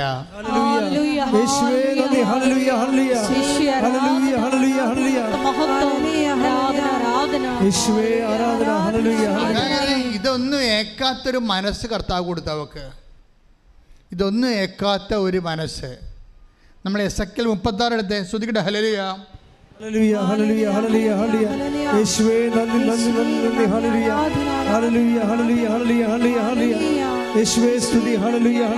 പരമദിവ്യകാരുണ്യത്തിന് ആരാധനയും സ്തുതിയും പുകഴ്ചയും ഉണ്ടായിരിക്കട്ടെ. എസെക്കിയേൽ 36:26. ഒരു പുതിയ ഹൃദയം നിങ്ങൾക്ക് ഞാൻ നൽകും. പറഞ്ഞേ, ഒരു പുതിയ ഹൃദയം നിങ്ങൾക്ക് ഞാൻ നൽകും. ഒരു പുതു ചൈതന്യം നിങ്ങളിൽ ഞാൻ നിക്ഷേപിക്കും. നിങ്ങളുടെ ശരീരത്തിൽ നിന്ന് ശിലാഹൃദയം എടുത്തു മാറ്റി മാംസള ഹൃദയം നൽകും. എൻ്റെ മക്കൾ, ഇതിൻ്റെ വിഷയം എന്ന് പറയുന്നത് അനോയിന്റഡ് ഹാർട്ടാണ്. നമ്മൾ അനുഭവത്തിലേ ദൈവവചനത്തിൻ്റെ അനുഭവത്തിൽ അതെങ്ങനെയാണെന്നാണ്. ദൈവവചനത്തിൻ്റെ അനുഭവത്തിലെന്ന് പറയുമ്പോൾ നമുക്ക് ഇതേ വേവ് ലെങ്തിൽ ദൈവാനുഭവം പ്രാപിച്ചവരുടെ പ്രതികരണങ്ങൾ നമ്മൾ പരിശോധിക്കുമ്പോൾ നമുക്ക് മനസ്സിലാകണം എന്താണെന്ന് വെച്ച് കഴിഞ്ഞാൽ, ദൈവത്തിൻ്റെ ഒരു ഹൃദയം ഇവർക്ക് വെച്ച് കൊടുക്കും ദൈവം. ഈ ഒരു പുതിയ ഹൃദയം എന്ന് പറഞ്ഞാൽ എന്താ? പഴയ ഹൃദയം, മാംസമായ ഹൃദയം, ശിലാതുല്യമായ ഹൃദയം എന്ന് കഴിഞ്ഞാൽ എല്ലാത്തിനോടും നമുക്ക് നിരാശ, സങ്കടം, ദേഷ്യം, അരിശം, കോപം ഇങ്ങനെയൊക്കെ തോന്നുന്ന അതായത് ശിലാതുല്യമായ ഹൃദയം അതെന്ത് ചെയ്യും? എടുത്തു മാറ്റുമെന്നാണ്. അപ്പം നിൻ്റെ കോപം മാറണില്ല, നിൻ്റെ എടുത്തുചാട്ടം മാറണില്ല, മുൻകോപം മാറണില്ല എന്നൊക്കെ നീ പറയല്ലേ. നമുക്ക് വേണമെങ്കിൽ യമനിയമ, ആസന, പ്രാണായാമ, പ്രത്യാസ, നിധ്യാസ, സമാധിയിലൂടെ ഒരു വേണമെങ്കിൽ നമുക്ക് മാനുഷികമായിട്ട് ഒരു ആധ്യാത്മിക യുദ്ധത്തിൽ ഏർപ്പെടുത്തുകൊണ്ട് നമുക്ക് നമ്മളെ തന്നെ ക്രമീകരിക്കാൻ പറ്റും. പക്ഷേ ദൈവികമായ കാര്യം ഈ മാനുവലല്ല നടക്കുന്നത്. ദൈവം തന്നെ എടുത്ത് മാറ്റുകയാണ്. ശിലാഹൃദയം എടുത്തു മാറ്റും. ഒരു സുപ്രഭാതത്തിൽ ദൈവം ആ സംഭവം എടുത്ത് മാറ്റും. കോപിക്കുന്ന സ്വഭാവം എടുത്ത് മാറ്റും. ദേഷ്യപ്പെടുന്ന സ്വഭാവം എടുത്ത് മാറ്റും. എടുത്തുചാട്ടത്തിൻ്റെ സ്വഭാവം എടുത്ത് മാറ്റും. വെറുപ്പിൻ്റെ സ്വഭാവം എടുത്ത് മാറ്റും. ദൈവം എടുത്ത് മാറ്റും. ഒന്ന് പ്രാർത്ഥിച്ച്, കർത്താവേ, ഞാൻ ഉടമ്പടി എടുത്ത ദൈവ പൈതലാണ്. എന്റെ കോപിക്കുന്ന സ്വഭാവത്തെ, കഠിനമായ ഹൃദയത്തെ, പ്രതികാരമുള്ള ഹൃദയത്തെ, ദേഷ്യമുള്ള ഹൃദയത്തെ എടുത്തു മാറ്റണമേ. എന്നിൽ അങ്ങയുടെ ഹൃദയത്തെ, ദൈവഹൃദയത്തെ പുനഃസ്ഥാപിക്കണമേ. എസെക്കിയേൽ 36:26 ദൈവഹൃദയത്താൽ പുതിയ ഹൃദയത്താൽ അഭിഷേകം ചെയ്യണമേ. ശ്രുതിയുടെ ഹല്ലേലൂയ. യേശുവേ സ്തുതി. ഹല്ലേലൂയ, ഹല്ലേലൂയ. യേശുവേ, ഉടമ്പടി എടുത്ത് ഞങ്ങൾക്ക് എല്ലാവർക്കും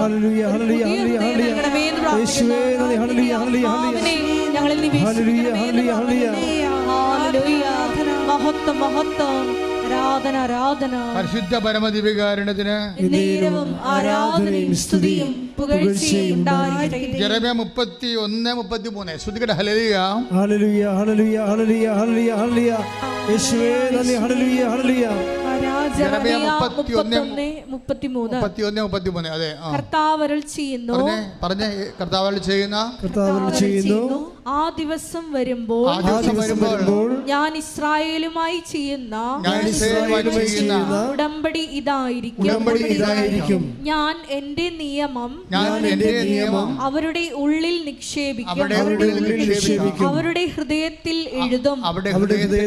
ഞാൻ അവരുടെ ദൈവവും അവർ എന്റെ ജനവും ആയിരിക്കും. എൻ്റെ മക്കളെ, ഇതാണ് പ്രശ്നം. അതായത് നമ്മൾ നേരത്തെ വായിച്ച ജെറമിയായുടെ എസെക്കിയേലിലെ 36:26 ശിലാഹൃദയം എടുത്ത് മാറ്റിയിട്ട് മാംസലമായ ഹൃദയം ദൈവത്തിൻ്റെ ഹൃദയം നൽകുന്നു എന്നതിൻ്റെ അർത്ഥം അത് ഈ ജെറമ്യ 31:33. എന്താ അത് കാര്യം? ദൈവത്തിൻ്റെ ഹൃദയം തന്നെ നമുക്ക് തരികയാണ്. അപ്പം നമുക്ക് വൈരാഗ്യം ഉണ്ടാകും. നമ്മൾ ആരെങ്കിലും വെറുപ്പ് നമ്മളോട് വെറുപ്പ് ആരെങ്കിലും കാണിച്ചു കഴിഞ്ഞാൽ, നമ്മളെ ശത്രുതയോടെ നമ്മളോട് എന്തെങ്കിലും ഉപദ്രവം ചെയ്താൽ നമുക്ക് വൈരാഗ്യം ഉണ്ടാകും. അതുപോലെ നമ്മൾ തിന്മ ചെയ്താൽ നമുക്ക് അവരോട് തിന്മ ചെയ്യാൻ തോന്നാം. അതുപോലെ ഓരോ തരത്തിലുമുള്ള അതെല്ലാം മാനുഷ്യമായ ഹൃദയമാണ്. ഇനി നമ്മളോട് എന്ത് ചെയ്താലും ദൈവത്തിൻ്റെ ഹൃദയം, ഞാൻ എൻ്റെ നിയമം അവരുടെ ഹൃദയത്തിൽ എഴുതി വെക്കുമെന്ന് വെച്ച് കഴിഞ്ഞാൽ എൻ്റെ അർത്ഥം എന്താണ്? ഉടമ്പടി ചെയ്യുന്നതിന് ദൈവം പറയുന്ന വേറെ വാക്കാണ്. നിങ്ങൾ ഇവിടെ കൊണ്ടുവന്ന് ചുരുട്ടിയിട്ടത് പ്രശ്നമല്ല. ദൈവം നേരിട്ട് നിൻ്റെ ഹൃദയത്തിൽ ഉടമ്പടി ചെയ്യാൻ വേണ്ടി നിൻ്റെ ഹൃദയം സമർപ്പിക്കണം. നീ മനസ്സിലായില്ലേ? നീ ഇവിടെ കൊണ്ടുവന്ന് ചുരുട്ടിയിടുന്ന പ്രശ്നമല്ല ഇത്. ഇതിങ്ങനെ ചെയ്യണ മുമ്പ് തന്നെ നിൻ്റെ ഹൃദയത്തെ ദൈവത്തിരുസന്നിധിയിൽ ദൈവത്തിൻ്റെ കൽപ്പനകൾ എഴുതാൻ വേണ്ടി മാത്രം ദൈവം നിൻ്റെ ഹൃദയത്തെ ദൈവത്തിന് സമർപ്പിക്കണം. കർത്താവേ, എൻ്റെ ഹൃദയത്തിൽ നീ എഴുതണം. എന്താണ്? ഹൃദയത്തിൽ എഴുതപ്പെടുമ്പോൾ ദൈവത്തിൻ്റെ വചനം നിൻ്റെ ഹൃദയത്തിൽ എഴുതപ്പെടുകയും ദൈവത്തിനോടുള്ള സ്നേഹത്താൽ എന്നെ സ്നേഹിക്കുന്നവൻ എൻ്റെ വചനം പാലിക്കുമെന്ന് പറഞ്ഞ കർത്താവിൻ്റെ ആ വാക്കിൻ്റെ അരൂപിയിൽ കർത്താവിനോടുള്ള സ്നേഹത്താൽ കർത്താവിൻ്റെ വചനം പാലിച്ചു കഴിയുമ്പോൾ അവിടുത്തെ വചനങ്ങളാണ് നമ്മുടെ ഹൃദയത്തിൽ എഴുതപ്പെട്ടിരിക്കുന്നുള്ള അനുഭവത്തിൽ ദൈവം നമ്മുടെ ഹൃദയത്തിൽ ഉടമ്പടി ചെയ്ത് ദൈവം നമ്മൾ തമ്മിൽ ഉടമ്പടി ആയി കഴിയുമ്പോൾ എന്താ സംഭവിക്കണത്? അപ്പോഴാണ് നമുക്കിതൊന്നും ഫീൽ ചെയ്യത്തില്ല. അതിന് അഭിഷേക ഹൃദയം എന്ന് പറയണത്. നമുക്കൊന്നും ഫീൽ ചെയ്യത്തില്ല. ദൈവത്തിന് ഫീൽ ചെയ്യുമോ? ഇല്ല. അതായത് ദൈവത്തിന് നമ്മൾ വെറുപ്പ് കാണിച്ചാൽ ദൈവത്തിന് ഫീൽ ചെയ്യുമോ? ഇല്ല. നമ്മൾ ദേഷ്യം കാണിച്ചാൽ ദൈവത്തിന് ഫീൽ ചെയ്യുമോ? ഇല്ല. അപ്പോൾ എന്താ ദൈവത്തിന് സ്നേഹം മാത്രമേ ഫീൽ ചെയ്യത്തുള്ളൂ. അതുകൊണ്ട് തന്നെ നിനക്ക് സ്നേഹം മാത്രമേ ഫീൽ ചെയ്യത്തുള്ളൂ. അങ്ങനെ ഒരവസ്ഥ വരുമ്പോൾ നീ ദൈവവുമായിട്ട് പക്ക ഉടമ്പടിയിലായി, കംപ്ലീറ്റ് ഉടമ്പടിയിലായി.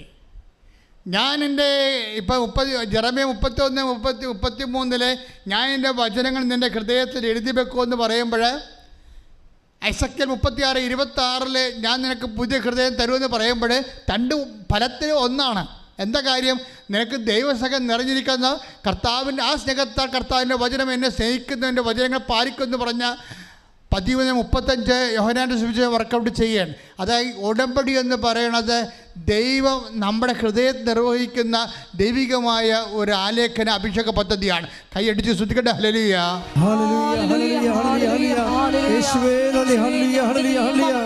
പരിശുദ്ധ പരമ ദിവ്യകാരുണ്യത്തിന്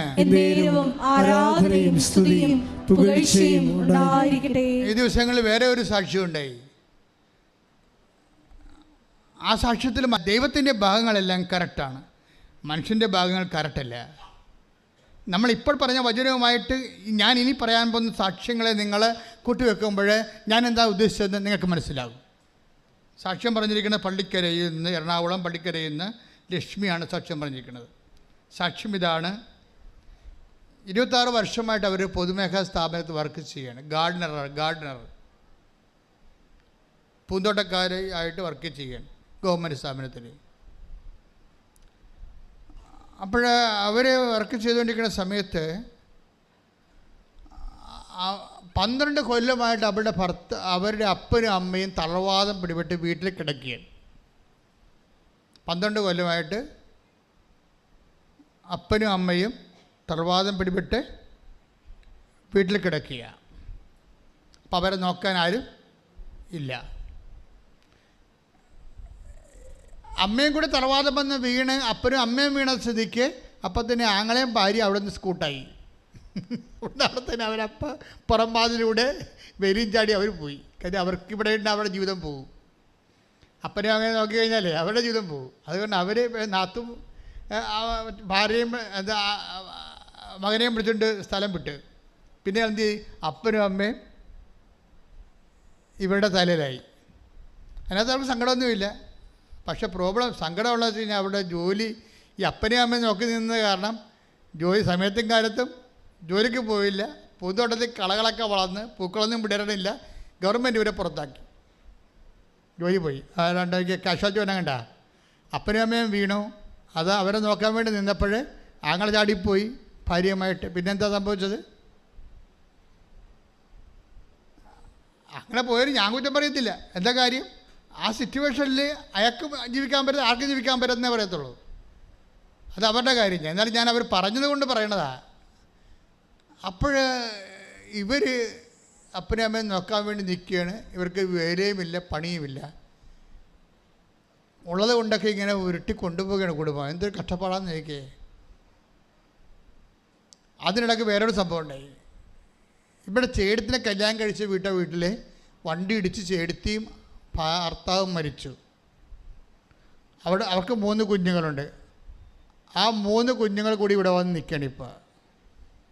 അപ്പോൾ ഈ ഒരു ചേടത്തിയുടെ തലയിൽ തളർന്ന് കിടക്കുന്ന അപ്പനും അമ്മയും ചേടത്തിയുടെ 3 കുഞ്ഞുങ്ങളും ഇവരും ഉണ്ട്. എങ്ങനെ ജീവിക്കും ഈ ഒരവസ്ഥ? ഈ ലോകത്ത് ഉടമ്പടി ഇല്ലെങ്കിൽ ഇങ്ങനെയുള്ള ആൾക്കാരൊക്കെ ആത്മഹത്യ ചെയ്യേണ്ടി വരും.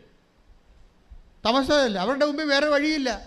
അവർ വന്നു അമ്മയോട് പറഞ്ഞ കാലക്കെട്ടി വീണ് ഉടമ്പടി എടുത്തപ്പോൾ അമ്മ ആ വിഷയം ഏറ്റെടുത്ത്. ഈ വിഷയം എങ്ങനെ ഏറ്റെടുക്കും? ആ വിഷയം എങ്ങനെ ഏറ്റെടുക്കും? ഇപ്പോൾ അവസ്ഥ കണ്ടില്ലേ? ഈ വിഷയം എങ്ങനെ ഏറ്റെടുക്കുമെന്നൊന്ന് ചിന്തിച്ചേ. അമ്മ ആദ്യം ചെയ്തതെന്ന് വെച്ച് കഴിഞ്ഞാൽ, ഇവരുടെ അമ്മയ്ക്കറിയാമല്ലോ എന്താ ചെയ്യേണ്ടതെന്ന്. ഈ ഒരു സിറ്റുവേഷൻ വന്നാൽ അപ്പയും ഭാര്യയും, അതായത് അപ്പനും അമ്മയും തലവാരോട് വീട്ടിൽ കിടക്കുന്നു. അതുപോലെ തന്നെ അവരുടെ ചേച്ചിയുടെ ഭർത്താവ് ഭാര്യ മരിക്കുന്നു. അവരുടെ മക്കളും വന്ന് ഇവിടെ നിൽക്കുന്നു. ഇങ്ങനെയുള്ള സിറ്റുവേഷനിൽ ഇവരെങ്ങനെ ചെയ്യാൻ പറ്റും? അമ്മ ആദ്യം ചെയ്ത കാര്യം എന്തറിയാമോ? ഉടമ്പടി എടുത്ത ഉടനെ എന്ത് ചെയ്ത് അവർക്ക് വെയിലും മഴയും കൊള്ളാത്തൊരു ജോലി കിട്ടിയെന്ന് അവർ പറയണത്. ഞാൻ ഗാർഡൻ ജോലി ചെയ്ത സമയത്ത് മഴയത്തും ജോലി ചെയ്യണ്ടേ? മഴയത്തും ജോലി ചെയ്യണം. അതുപോലെ തന്നെ വെയിലത്തും ജോലി ചെയ്യണം, ഗാർഡൻ ജോലി. അപ്പോൾ അവർക്ക് പ്രായമായി വരണമനുസരിച്ച് വെയിലും മഴയും കൊള്ളാൻ പറ്റാത്ത അവസ്ഥയായിപ്പോയി. നീരിറക്കമൊക്കെ ഉണ്ടാവും. അപ്പോൾ അങ്ങനെ വന്നപ്പോൾ അമ്മ എന്ത് ചെയ്ത് ആദ്യമേ വെയിലും മഴയും കൊള്ളാത്ത ജോലി ആ സ്ഥാപനത്തിൽ തന്നെ ഓഫീസിനകത്ത് കൊടുത്തെന്ന്. Price the Lord. അമ്മയ്ക്കിതെല്ലാം കഴിയും. ഇതെല്ലാം അമ്മയുടെ കസ്റ്റഡിയിലുള്ള സംഭവങ്ങളാണ്. നിങ്ങളൊന്നും മര്യാദക്ക് നിന്നാൽ മതി ദൈവത്തിൻ്റെ മുമ്പിൽ. നിങ്ങൾ ദൈവത്തെ പരീക്ഷിക്കാൻ നോക്കിയിട്ടാണ് കുഴപ്പം പറയണത്. നിങ്ങൾ ദൈവവുമായിട്ടുള്ള ബന്ധം പല ആൾക്കാർക്കും ഈ കിരിക്കിക്കുത്ത് കളിക്കാരുടെ ബന്ധമാണ്. നമ്മൾ 10 വെച്ച് എന്നിട്ട് നോക്കി നിൽക്കും, കട്ട ഒന്ന് പൊങ്ങാൻ നോക്കി നിൽക്കും. കാരണം കിരിക്കുത്തുകാർ കൊണ്ട് 10 ഡയമണ്ട് പൂവെന്നൊക്കെ പറയുമ്പോൾ കൊണ്ടേ വെക്കും, 10 രൂപ ഇടും. എന്നിട്ട് പാട്ട വെക്കാൻ വേണ്ടി നോക്കി നിൽക്കും. അതും പോയെന്നും പറയും. ഉടമ്പടിയിൽ അങ്ങനെ പലപ്പോഴും ഇങ്ങനെ കുറേ സംഭവം പോകും. ചിലപ്പോൾ ആദ്യമൊക്കെ നോക്കി മനസ്സിലാക്കണം. നിങ്ങൾക്ക് അത് നിങ്ങളുടെ വിഷയം നടക്കുന്നുണ്ടോ എന്നല്ല നോക്കേണ്ടത്, ദൈവത്തെ സ്നേഹിക്കാൻ പറ്റുന്നുണ്ടോ എന്നാണ് നോക്കേണ്ടത്. ദൈവത്തിന് അറിയാൻ പറ്റും വഴി. അതെ, ചൂണ്ടയിടുന്ന ആൾക്കാർ പോലെ പൊങ്ങ് താഴുന്നുണ്ടോ, മീൻ പിടിക്കുന്നുണ്ടോ, പൊങ്ങ് താഴുന്നുണ്ടോ എന്ന് പറഞ്ഞാൽ ചൂണ്ടക്കാരുടെ മനസ്സാണെങ്കിൽ ദൈവത്തെ ചൂണ്ടയിട്ട് പിടിക്കാൻ ഉടമ്പടി കൊണ്ട് പറ്റത്തില്ല. അപ്പോൾ അത് ആദ്യം ദൈവത്തെ നോക്കിക്കൊണ്ടാണ് വിഷയം ചെയ്യേണ്ടത്. ദൈവത്തിൻ്റെ മനസ്സിന് അനപേക്ഷിതമായി നിങ്ങളുടെ മനസ്സ് ഉയർത്തി വളർത്തിക്കൊണ്ടുവരണം.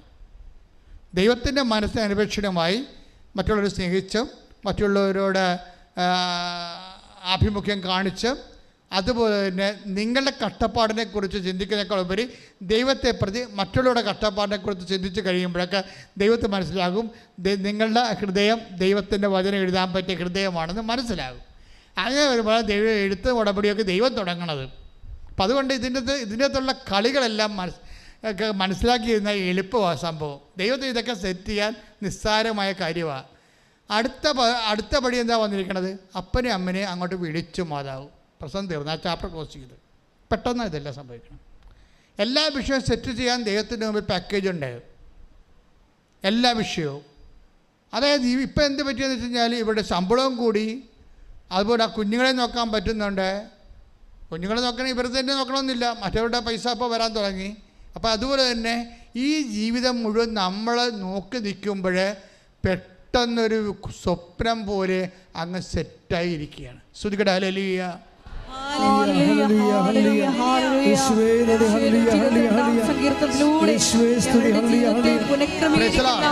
ഇപ്പോഴൊരു പ്രശ്നമുണ്ട്. എന്താണ്? ദൈവത്തിൻ്റെ ഭാഗങ്ങളൊക്കെ ചെയ്തിട്ടുണ്ട്, പക്ഷേ ലക്ഷ്മി ചേച്ചിയുടെ ഭാഗം ചെയ്തിട്ടില്ല. അവരിതിൻ്റെ ഉടമ്പടിയിലൊരു കാര്യം പറഞ്ഞു. ഈ മരിച്ചുപോയ അപ്പനും മക്കൾക്ക് ലക്ഷ്മി ചേച്ചിക്ക് വേറെ അനിയത്തിമാരുണ്ടെന്ന് തോന്നുന്നു. അപ്പോൾ അവരൊക്കെ ഇടയ്ക്ക് വരാറുണ്ട് ഇവിടെ. അപ്പോൾ അവർ പറയണത് അവർ കല്യാണത്തിന് വന്ന പോലെ വന്നു പോകുന്ന പറയണം. ഇപ്പോഴും അവരോട് നീരസമുണ്ട് ഇവർക്ക്. അതാ പ്രശ്നം. ആ ഉടമ്പടി സെറ്റായിട്ടില്ല. ദൈവം കാര്യങ്ങളെല്ലാം ചെയ്തെങ്കിൽ ലക്ഷ്മിയായിട്ട് തന്നെ ഇരിക്കണം ഇപ്പോഴും. പറഞ്ഞ മനസ്സിലായില്ലേ? അവിടെയാണ് പ്രശ്നം, അവിടെയാണ് ചികിത്സ വേണ്ടത്. ദൈവം അവിടെ ഹൃദയത്തിൽ എഴുതിയിട്ടില്ല, ദൈവസ്നേഹത്തിൻ്റെ എഴുതാൻ വേണ്ടി അവർ നിന്ന് കൊടുത്തില്ല. ആ പഴയ വെറുപ്പ്, കാര്യം അവർ കുറേ അനുഭവിച്ചതല്ലേ. അപ്പനും അമ്മയും വീണപ്പം തന്നെ ആങ്ങളെയും ഭാര്യയും ചാടിപ്പോയി. ഇവർക്ക് അപ്പനും അമ്മക്കും വേറെ മക്കളുണ്ട്. അവരാരും ഇവിടെ കല്യാണത്തിൽ വന്നിട്ട് 2 ദിവസം നിന്നിട്ട് പോകുന്നില്ലേ? അതുപോലെ പോയി ആരാണ് പറഞ്ഞത്, കല്യാണത്തിൽ വന്ന പോലെ വന്നു പോവുകയാണെന്ന്. എൻ്റെ മക്കളെ, ഇതൊക്കെ നിങ്ങളോട്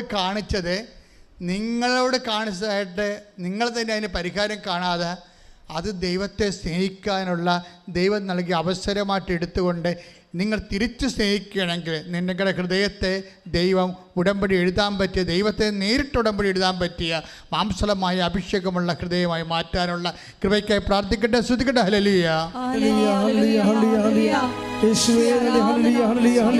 എൻ്റെ മക്കളെ, അതായത് നമ്മളിപ്പോൾ ഈ സാക്ഷ്യങ്ങൾ കേൾക്കുമ്പോൾ നമുക്ക് മനസ്സിലാകണത്, ഇതിന് ഒരു ഇന്നത് നടക്കത്തില്ല എന്ന് നമുക്ക് പറയാൻ പറ്റത്തില്ല.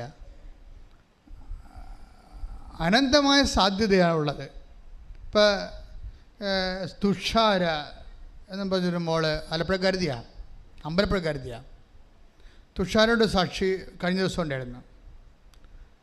തുഷാര, പിന്നെ രജീഷ്, അതാണ് ഭർത്താവിൻ്റെ പേര്.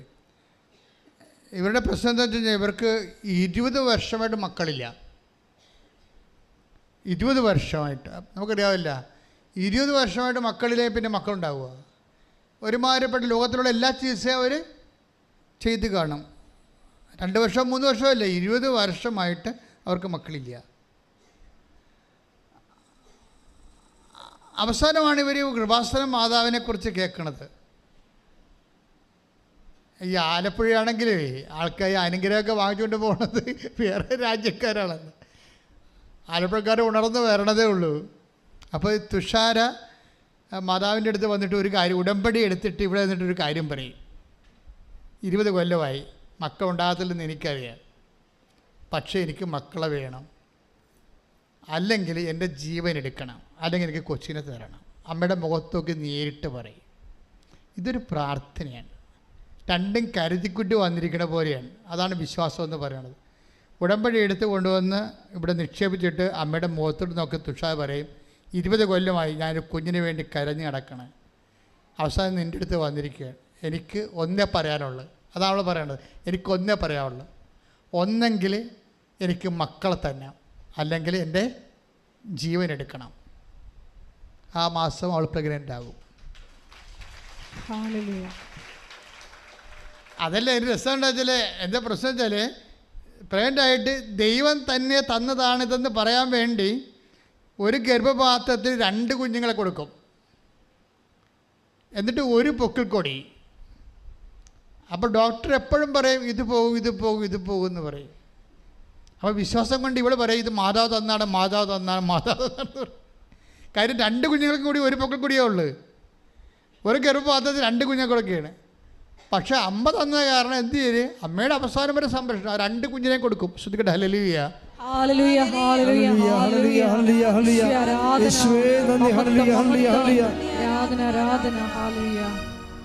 ഇവരെപ്പോഴും ഈ അനുഗ്രഹം വാങ്ങിപ്പോകുന്നവരൊക്കെ ശ്രദ്ധിക്കേണ്ടത്, നിങ്ങൾക്ക് ഇനി ഒരു തട്ടുകേട് ഉണ്ടായിട്ട് തിരിച്ചു വരാൻ കാത്തിരിക്കരുത്.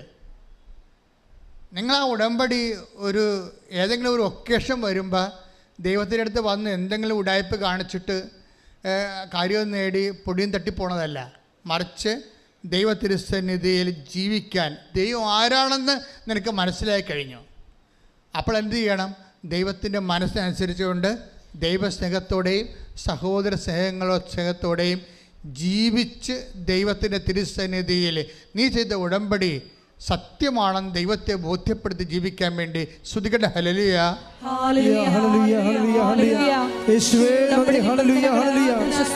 പാലിക്കാനുള്ള കൃപ ഈ ആരാധനയിലൂടെ ഞങ്ങൾക്ക് നൽകണമേ.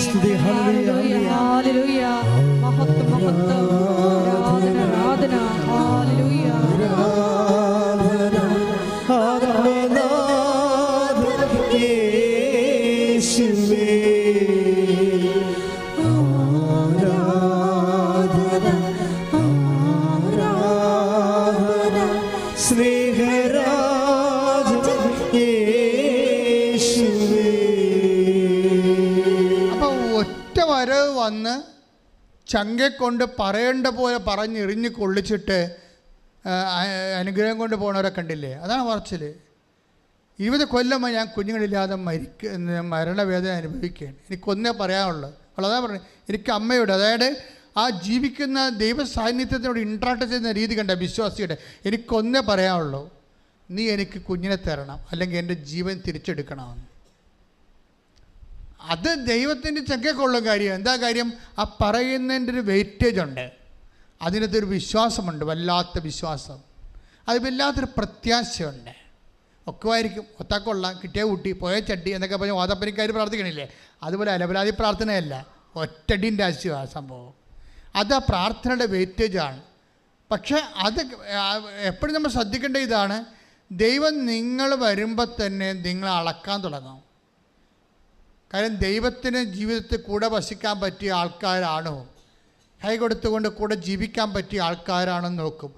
അതായത് എന്താ പറയുക വെച്ചാൽ, നിങ്ങളുടെ സ്നേഹത്തിൻ്റെ സാധ്യതകളില്ലെന്നുണ്ടെങ്കിൽ ദൈവത്തിന് നിങ്ങളുടെ കൂടെ ഇരിക്കാനുള്ള സാധ്യത നേരത്തെ തന്നെ തീർന്നു കാണാം. അതുകൊണ്ട് ഉടമ്പടിയിലുള്ള ഒരു വെല്ലുവിളി എന്താണ്? ദൈവത്തിൻ്റെ സ്നേഹം അക്സെപ്റ്റ് ചെയ്തുകൊണ്ട് ആ സ്നേഹത്തിൻ്റെ സാധ്യതയിൽ നിലനിന്ന് നീ ജീവിക്കുക എന്നുള്ളതാണ്. ശ്രുതികട്ടെ ഹല്ലേലൂയ, ഹല്ലേലൂയ, ഹല്ലേലൂയ, ഹല്ലേലൂയ, ഹല്ലേലൂയ. നിങ്ങൾ എൻ്റെ സ്നേഹത്തെ നിലനിൽക്കുവിൻ. ശ്രുതികട്ടെ ഹല്ലേലൂയ, ഹല്ലേലൂയ, ഹല്ലേലൂയ, ഹല്ലേലൂയ, ഹല്ലേലൂയ, ഹല്ലേലൂയ. യേശുവേ നന്ദി, ഹല്ലേലൂയ. സ്തുതി, ആരാധന, ആരാധന, ആരാധന,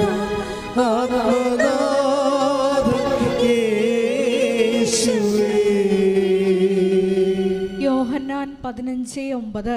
യോഹന്നാൻ 15:9. പിതാവ് എന്നെ സ്നേഹിച്ചതുപോലെ ഞാനും നിങ്ങളെ സ്നേഹിച്ചു, നിങ്ങൾ എൻ്റെ സ്നേഹത്തിൽ നിലനിൽക്കുവിൻ. ഇതാണ് പ്രശ്നം. ആ യോഹന്നാൻ 15:9 എന്താ പറയണത്? ഏറ്റു പറഞ്ഞേ, പിതാവ് എന്നെ സ്നേഹിച്ചതുപോലെ ഞാനും നിങ്ങളെ സ്നേഹിച്ചു, നിങ്ങൾ എൻ്റെ സ്നേഹത്തിൽ നിലനിൽക്കുവിൻ.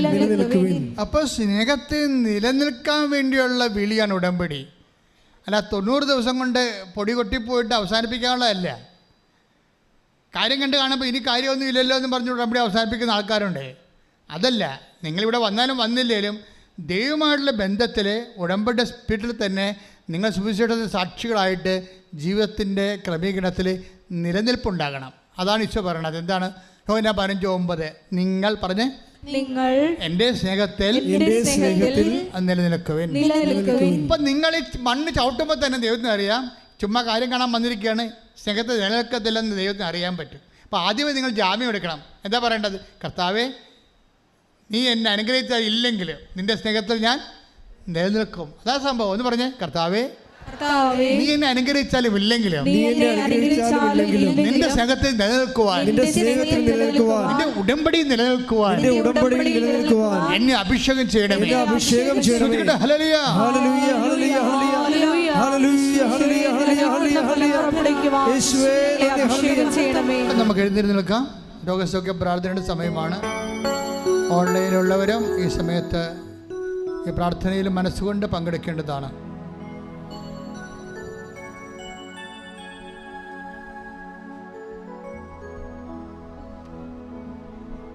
മക്കളെ, ദൈവകൃപയുടെ സമയത്താണ് നമ്മൾ നിൽക്കുന്നത്. ദിവ്യകാരുണ്യത്തിൽ എഴുന്നള്ളിരിക്കുന്ന ജീവൽ സാന്നിധ്യമായ ദിവ്യകർത്താവിൻ്റെ തിരുസന്നിധിയിൽ അമ്മയുടെ മാധ്യസ്ഥത്തിൽ ഇപ്പോൾ ഉടമ്പടിയിൽ നമ്മൾ കേട്ട വചനങ്ങളിൽ സുവിശേഷ സാക്ഷികളെ പോലെ നീ മനസ്സ് നിറഞ്ഞ അർത്താറയിൽ നിന്നെ അർപ്പിക്കുക. 10,000-ങ്ങളും ലക്ഷങ്ങളും തങ്ങളുടെ കണ്ണുനീര് അവസാനിപ്പിച്ച് സന്തോഷത്തിൻ്റെ സാക്ഷ്യം പറഞ്ഞ ഇടത്തേക്ക് ദൈവം നിന്നെയും നിൻ്റെ ഈ കണ്ണീരിൻ്റെ കാലത്ത് വിളിച്ചിരിക്കുന്നത് നിന്നോടുള്ള ദൈവത്തിൻ്റെ സ്നേഹമാണ്. നിന്നെ ദൈവം കൈവിട്ടിട്ടില്ല എന്നുള്ള സൂചനയാണ്. കർത്താവേ, നിന്റെ വിശുദ്ധ പൗരോഹിത്യത്തെ നീ മഹത്വപ്പെടുത്തണമെന്ന് പ്രാർത്ഥിക്കുന്നു. ശ്രുതിയുടെ മക്കളെ, ഹല്ലേലൂയ ഹല്ലേലൂയ കർത്താവിന്റെ ഉന്നതമായ നാമത്തിന് സ്വന്തം ഞാൻ പ്രാർത്ഥിക്കുന്നു. കർത്താവേ, കർത്താവേ, നിന്റെ വിശുദ്ധ പൗരോഹിത്യത്തെ മഹത്വപ്പെടുത്തണമേ. കർത്താവേ, കർത്താവേ, സഭയിലുള്ള സാന്നിധ്യം പ്രകടമാക്കണമേ. കർത്താവേ, നിന്റെ തിരുമുറുപാർന്ന വലതുകരം, ആണിപ്രധാന അത്ഭുതകരം ഓരോ മകൻ്റെയും മകളുടെയും ശിരസിൽ നീ വെക്കണമേ. ഉച്ച മുതൽ ഉള്ളംകാൽ വരെ കർത്താവിൻ്റെ രക്തം പടരട്ടെ. കർത്താവിൻ്റെ ഉന്നതമായ വലതുകരം, തിരുമുറുപാർന്ന വലതുകരം, അനുഗ്രഹകരം കർത്താവേ, നിങ്ങളുടെ മകളുടെയും മകൻ്റെയും ശിരസിൽ വെക്കണമേ. ഉച്ച മുതൽ ഉള്ളംകാൽ വരെ കർത്താവിൻ്റെ രക്തം പടരട്ടെ. എല്ലാ ആന്തരിക അവയവങ്ങളിലും കർത്താവിൻ്റെ രക്തം പടരട്ടെ. തലവേദന ഉള്ളവര്, ആന്തരിക സിസ്റ്റുള്ളവര്, മഴയുള്ളവര്, ക്യാൻസർ ഉള്ളവര്, യേശു ക്രിസ്തുവിന് ഉന്നതമായ നാമത്തിലെ മാറാരോഗങ്ങളെ യേശുവിൻ്റെ നാമത്തിൽ മാറിപ്പോകട്ടെ. കർത്താവേ, കർത്താവേ, കർത്താവേ, സ്വർഗം തുറക്കണമേ. കർത്താവേ, കർത്താവേ, കർത്താവേ, നിന്റെ വിശുദ്ധ പൗരോഹിത്യത്തെ മഹത്വപ്പെടുത്തണമേ. കർത്താവേ, കർത്താവേ, സഭയിലുള്ള സാന്നിധ്യം പ്രകടമാക്കണമേ. കർത്താവേ, ഈശോ, നിന്റെ മുൾക്കെടുത്ത് ഓർത്തുകൊണ്ട് അങ്ങനെ അവകാശമോഖിനുമാകുന്ന തിരുസഭയോട് കണ്ണു തോന്നണമേ. ഈശോ, നിന്റെ കരത്തരണം കാണിപ്പെടുത്തി ഓർത്തുകൊണ്ട് അങ്ങനെ അവകാശമോഖിനുമാകുന്ന തിരുസഭയോട് കണ്ണു തോന്നണമേ. ഈശോ, നിന്റെ തെമ്മടിപ്പാടുകൾ ഓർത്തുകൊണ്ട് അങ്ങനെ അവകാശമോഖിനുമായ തിരുസഭയോട് കണ്ണു തോന്നണമേ. കർത്താവേ, ഇവിടെ പ്രാർത്ഥിക്കുന്ന മക്കളെ, ഓൺലൈനിൽ പ്രാർത്ഥിക്കുന്ന മക്കളെ, ത്വക്ക് രോഗങ്ങൾ, ആന്തരിക അവയവ രോഗങ്ങൾ, മാർഗരോഗങ്ങൾ, മാറാരോഗങ്ങൾ യേശു ക്രിസ്തുവിന്റെ ഉന്നതമായ നാമത്തിൽ മാറിപ്പോകട്ടെ.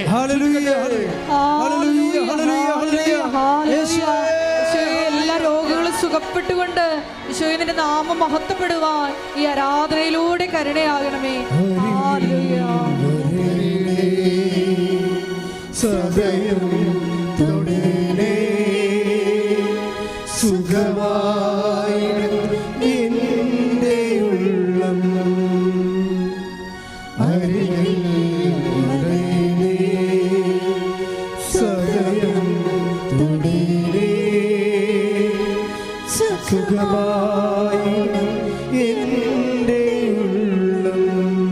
പരിശുദ്ധ പരമദിവ്യകാരുണ്യത്തിന് നേരവും ആരാധനയും സ്തുതിയും പുകഴ്ചയും ഉണ്ടായിരിക്കട്ടെ. എൻ്റെ മക്കളെ, വളരെ വ്യഗ്രതയോടെ, വളരെ വിശ്വാസത്തോടെ, വളരെ ദൈവസ്നേഹത്തോടെ, ദൈവത്തിൻ്റെ സാന്നിധ്യത്തിലാണ് നിങ്ങൾ നിൽക്കുന്നതെന്നുള്ള ബോധ്യത്തോടു കൂടി ആഴമായി സ്തുതിച്ചുകൊണ്ട് നിൽക്കട്ടെ. സ്തുതികട്ടെ.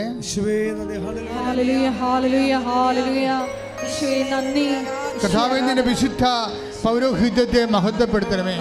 അപ്പാ, സ്വർഗീയപ്പാ, അങ്ങേ പുത്രനായ യേശു ക്രിസ്തുവിന്റെ നാമത്തിൽ അടയാളം കാണിക്കണമേ. അപ്പാ, സ്വർഗീയപ്പാ, അങ്ങേ പുത്രൻ യേശു ക്രിസ്തു നാമത്തിൽ അടയാളം കാണിക്കണമേ. അപ്പാ, 38 വർഷമായി ഞാൻ അർപ്പിച്ച കൃപാനകള്, 38 വർഷമായി അർപ്പിച്ച ആരാധനകള്, 38 വർഷമായി ഞാൻ കണ്ടുമുട്ടിയ ജനങ്ങളിലേക്ക് വിശ്വാസത്തിന് തീത്താമ്പുകളെ കൊളുത്താൻ ശ്രമിച്ച വിശ്വാസ തീഷ്ണതകളെ ഞാൻ സ്മരിക്കണേ. അപ്പാ, ഇപ്പോഴും കർത്താവിൻ്റെ നാമത്തെ പ്രാർത്ഥിക്കുന്ന എല്ലാ വിശുദ്ധന്മാരും സാക്ഷി നിർത്തി പ്രാർത്ഥിക്കുന്നു. എൻ്റെ അമ്മയെ പരിശുദ്ധ കന്യാമറിയത്തെ സാക്ഷി നിർത്തിക്കൊണ്ട് പ്രാർത്ഥിക്കുന്നു. അപ്പാ, എല്ലാ രക്തസാക്ഷികളുടെ നാമത്തിലും മധ്യത്തിൽ പ്രാർത്ഥിക്കുന്നു. അപ്പാ, അങ്ങേപ്പോത്ത യേശുക്രിസ്തു നാമത്തിൽ മാർഗരോഗങ്ങള്, തീരാവേദികള്, ജീവിത ദുരിതങ്ങള്, ജീവിത തടസ്സങ്ങള് യേശു ക്രിസ്തുവിന്റെ ഉന്നതമായ നാമത്തില് മാറിപ്പോകട്ടെ. ശ്രദ്ധിക്കട്ടെ. ഏറ്റെടുത്തുകൊണ്ട് നാമം മഹത്വപ്പെടുവാൻ ഈ ആരാധനയിലൂടെ കരുണയാകണമേ.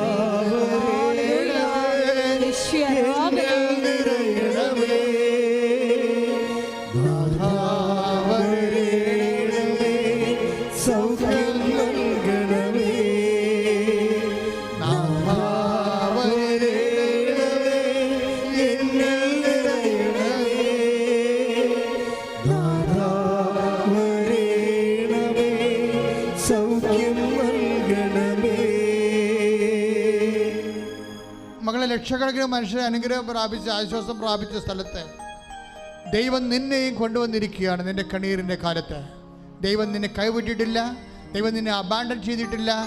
നിന്റെ ജീവിതത്തിൻ്റെ പ്രശ്നങ്ങളുടെ മേൽ ദൈവത്തിന് പ്രത്യേകമായ തീരുമാനമുണ്ട്. അതുകൊണ്ടാണ് ദൈവം നിന്നെ വിളിച്ചിരിക്കുന്നത്. കർത്താവ് നിന്റെ സ്നേഹത്താൽ നിങ്ങൾ തിരഞ്ഞെടുത്തു എന്ന് പറയാം. തിരഞ്ഞെടുത്തുകൊണ്ട് നിന്നെ ആശ്വസിപ്പിക്കാൻ വേണ്ടി വിളിച്ചിരിക്കുന്നതെന്ന് പറയാം. അതുകൊണ്ട് തന്നെ കർത്താവിൻ്റെ അമ്മയുടെ മധ്യസ്ഥത്തിൽ യേശുക്രിസ്തു നാമത്തിൽ നീ കർത്താവ് അമ്മ മാതാവ് പ്രത്യക്ഷപ്പെട്ട ദിവ്യ മന്ദിരത്തിൽ നീ ആയിരിക്കുമ്പോൾ അതിൽ ആശ്രയിച്ചുകൊണ്ടും അത് ലൈവ് ഓൺലൈനെ കണ്ടുകൊണ്ട് ഓൺലൈനിരിക്കുന്ന പ്രാർത്ഥിക്കുന്നവരോടും പറയാനുള്ളത് ഇത്ര മാത്രമാണ്. നിന്റെ കണ്ണീരിൻ്റെ കാലങ്ങൾ തീരാൻ പോവുകയാണ്. നിന്നെ കർത്താവ് തൊടാൻ പോവുകയാണ്.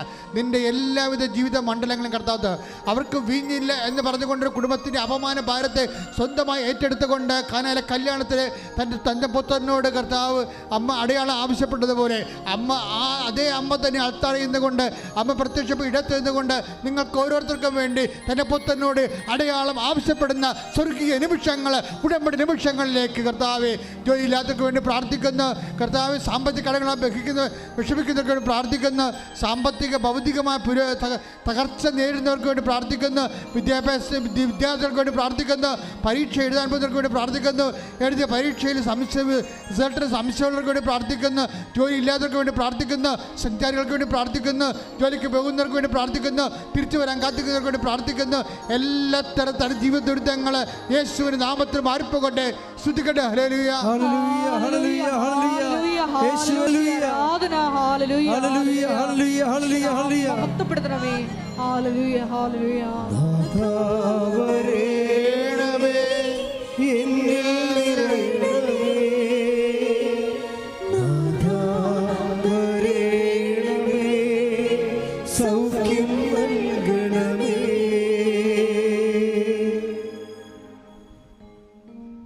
മക്കളില്ലാത്തവരെ, വിവാഹം ഒത്തുവരാത്തവരെ, ഭവനം ഇല്ലാത്തവരെ, സ്ഥലമില്ലാത്തവർ, വഴിയില്ലാത്തവർ, ഭവനം വിട്ടുമാറാത്തവർ, ജോലി സ്ഥലങ്ങളിലേക്ക് പോകാൻ പറ്റാതിരിക്കുന്നവർ,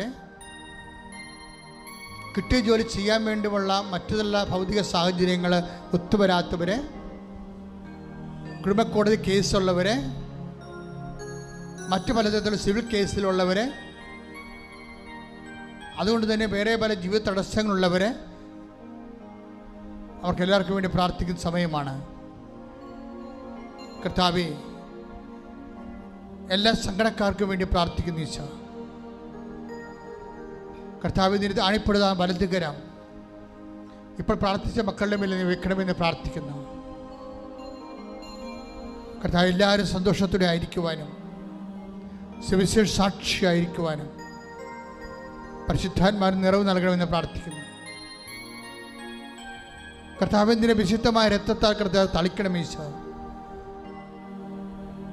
എസെക്കിയേൽ 36:26 എഴുതിയിരിക്കുന്ന പോലെയും ജെറമ്യാ 31:33 എഴുതിയിരിക്കുന്ന പോലെയും കർത്താവെ, പുതിയ ഹൃദയം എന്ന് പറയുന്നത് നിൻ്റെ വചനങ്ങളാൽ ആലേഖനം ചെയ്യപ്പെട്ട നീ തന്നെ ഹൃദയാന്തർഭാഗത്ത് ഉടമ്പടി ചെയ്തുകൊണ്ട് നിൻ്റെ ദൈവസ്നേഹത്താൽ നിവൃത്തിയാക്കുന്നവരുടെ സാക്ഷികളുടെ ജീവിതമാണ് കർത്താവെ. അതവർക്ക് നൽകണമേ, പുതിയ ഹൃദയത്തെ നൽകണമേ എന്ന് പ്രാർത്ഥിച്ചുകൊണ്ട് ശ്രുതികട്ടെ. ഹല്ലേലൂയ, ഹല്ലേലൂയ, ഹല്ലേലൂയ, ഹല്ലേലൂയ, യേശുവേ, ഹല്ലേലൂയ, ഹല്ലേലൂയ, മഹത്വം. ഹല്ലേലൂയ, ഹല്ലേലൂയ, ഹല്ലേലൂയ. യേശുവേ, ഞങ്ങൾക്ക് മാംസളമായ ഹൃദയം നൽകണമേ. ഹല്ലേലൂയ. മുട്ടിയിൽ നിന്നുകൊണ്ട് വ്യക്തിപരമായ ആവശ്യങ്ങൾക്ക് വേണ്ടി പ്രാർത്ഥിക്കട്ടെ. ഓൺലൈനിലുള്ളവർ ഈ സമയത്ത് മുട്ടിയിൽ നിന്നുകൊണ്ട് വ്യക്തിപരമായ ആവശ്യങ്ങൾക്ക് വേണ്ടി പ്രാർത്ഥിക്കട്ടെ.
കുറച്ചു നേരം മൗനമായിട്ട് പ്രാർത്ഥിച്ചിട്ട് അശ്വാസം മേടിച്ചോ.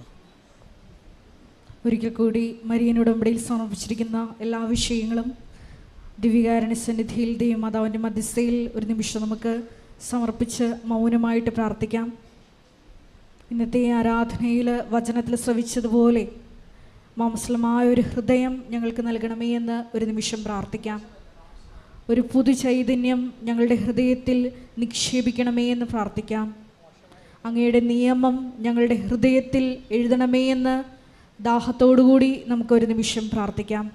പരിശുദ്ധ അമ്മയുടെ പ്രത്യക്ഷീകരണത്തിൻ്റെ സ്ഥിരം സാക്ഷികളാക്കി ഞങ്ങളെ ഓരോരുത്തരെയും ഉയർത്തണമേ എന്ന് പ്രാർത്ഥിച്ചുകൊണ്ട് ശിരസ് നമിച്ച് നമുക്ക് ദിവ്യകാരുണ്യനാഥൻ്റെ ആശീർവാദം സ്വീകരിക്കാം.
പരിശുദ്ധ പരമമാ ദിവ്യകാരുണ്യമേ,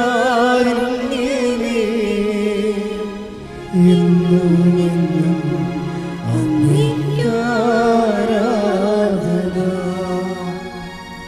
പരിശുദ്ധ പരമമാ ദിവ്യകാരുണ്യമേ, എന്നും എന്നും അങ്ങേക്ക് പരിശുദ്ധ പരമമാ ദിവ്യകാരുണ്യമേ, എന്നും എന്നും അങ്ങേക്ക് ആരാധന. ആവേ ആവേ ആവേ മരിയ,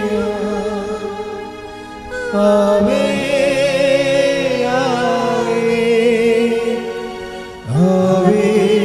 Maria.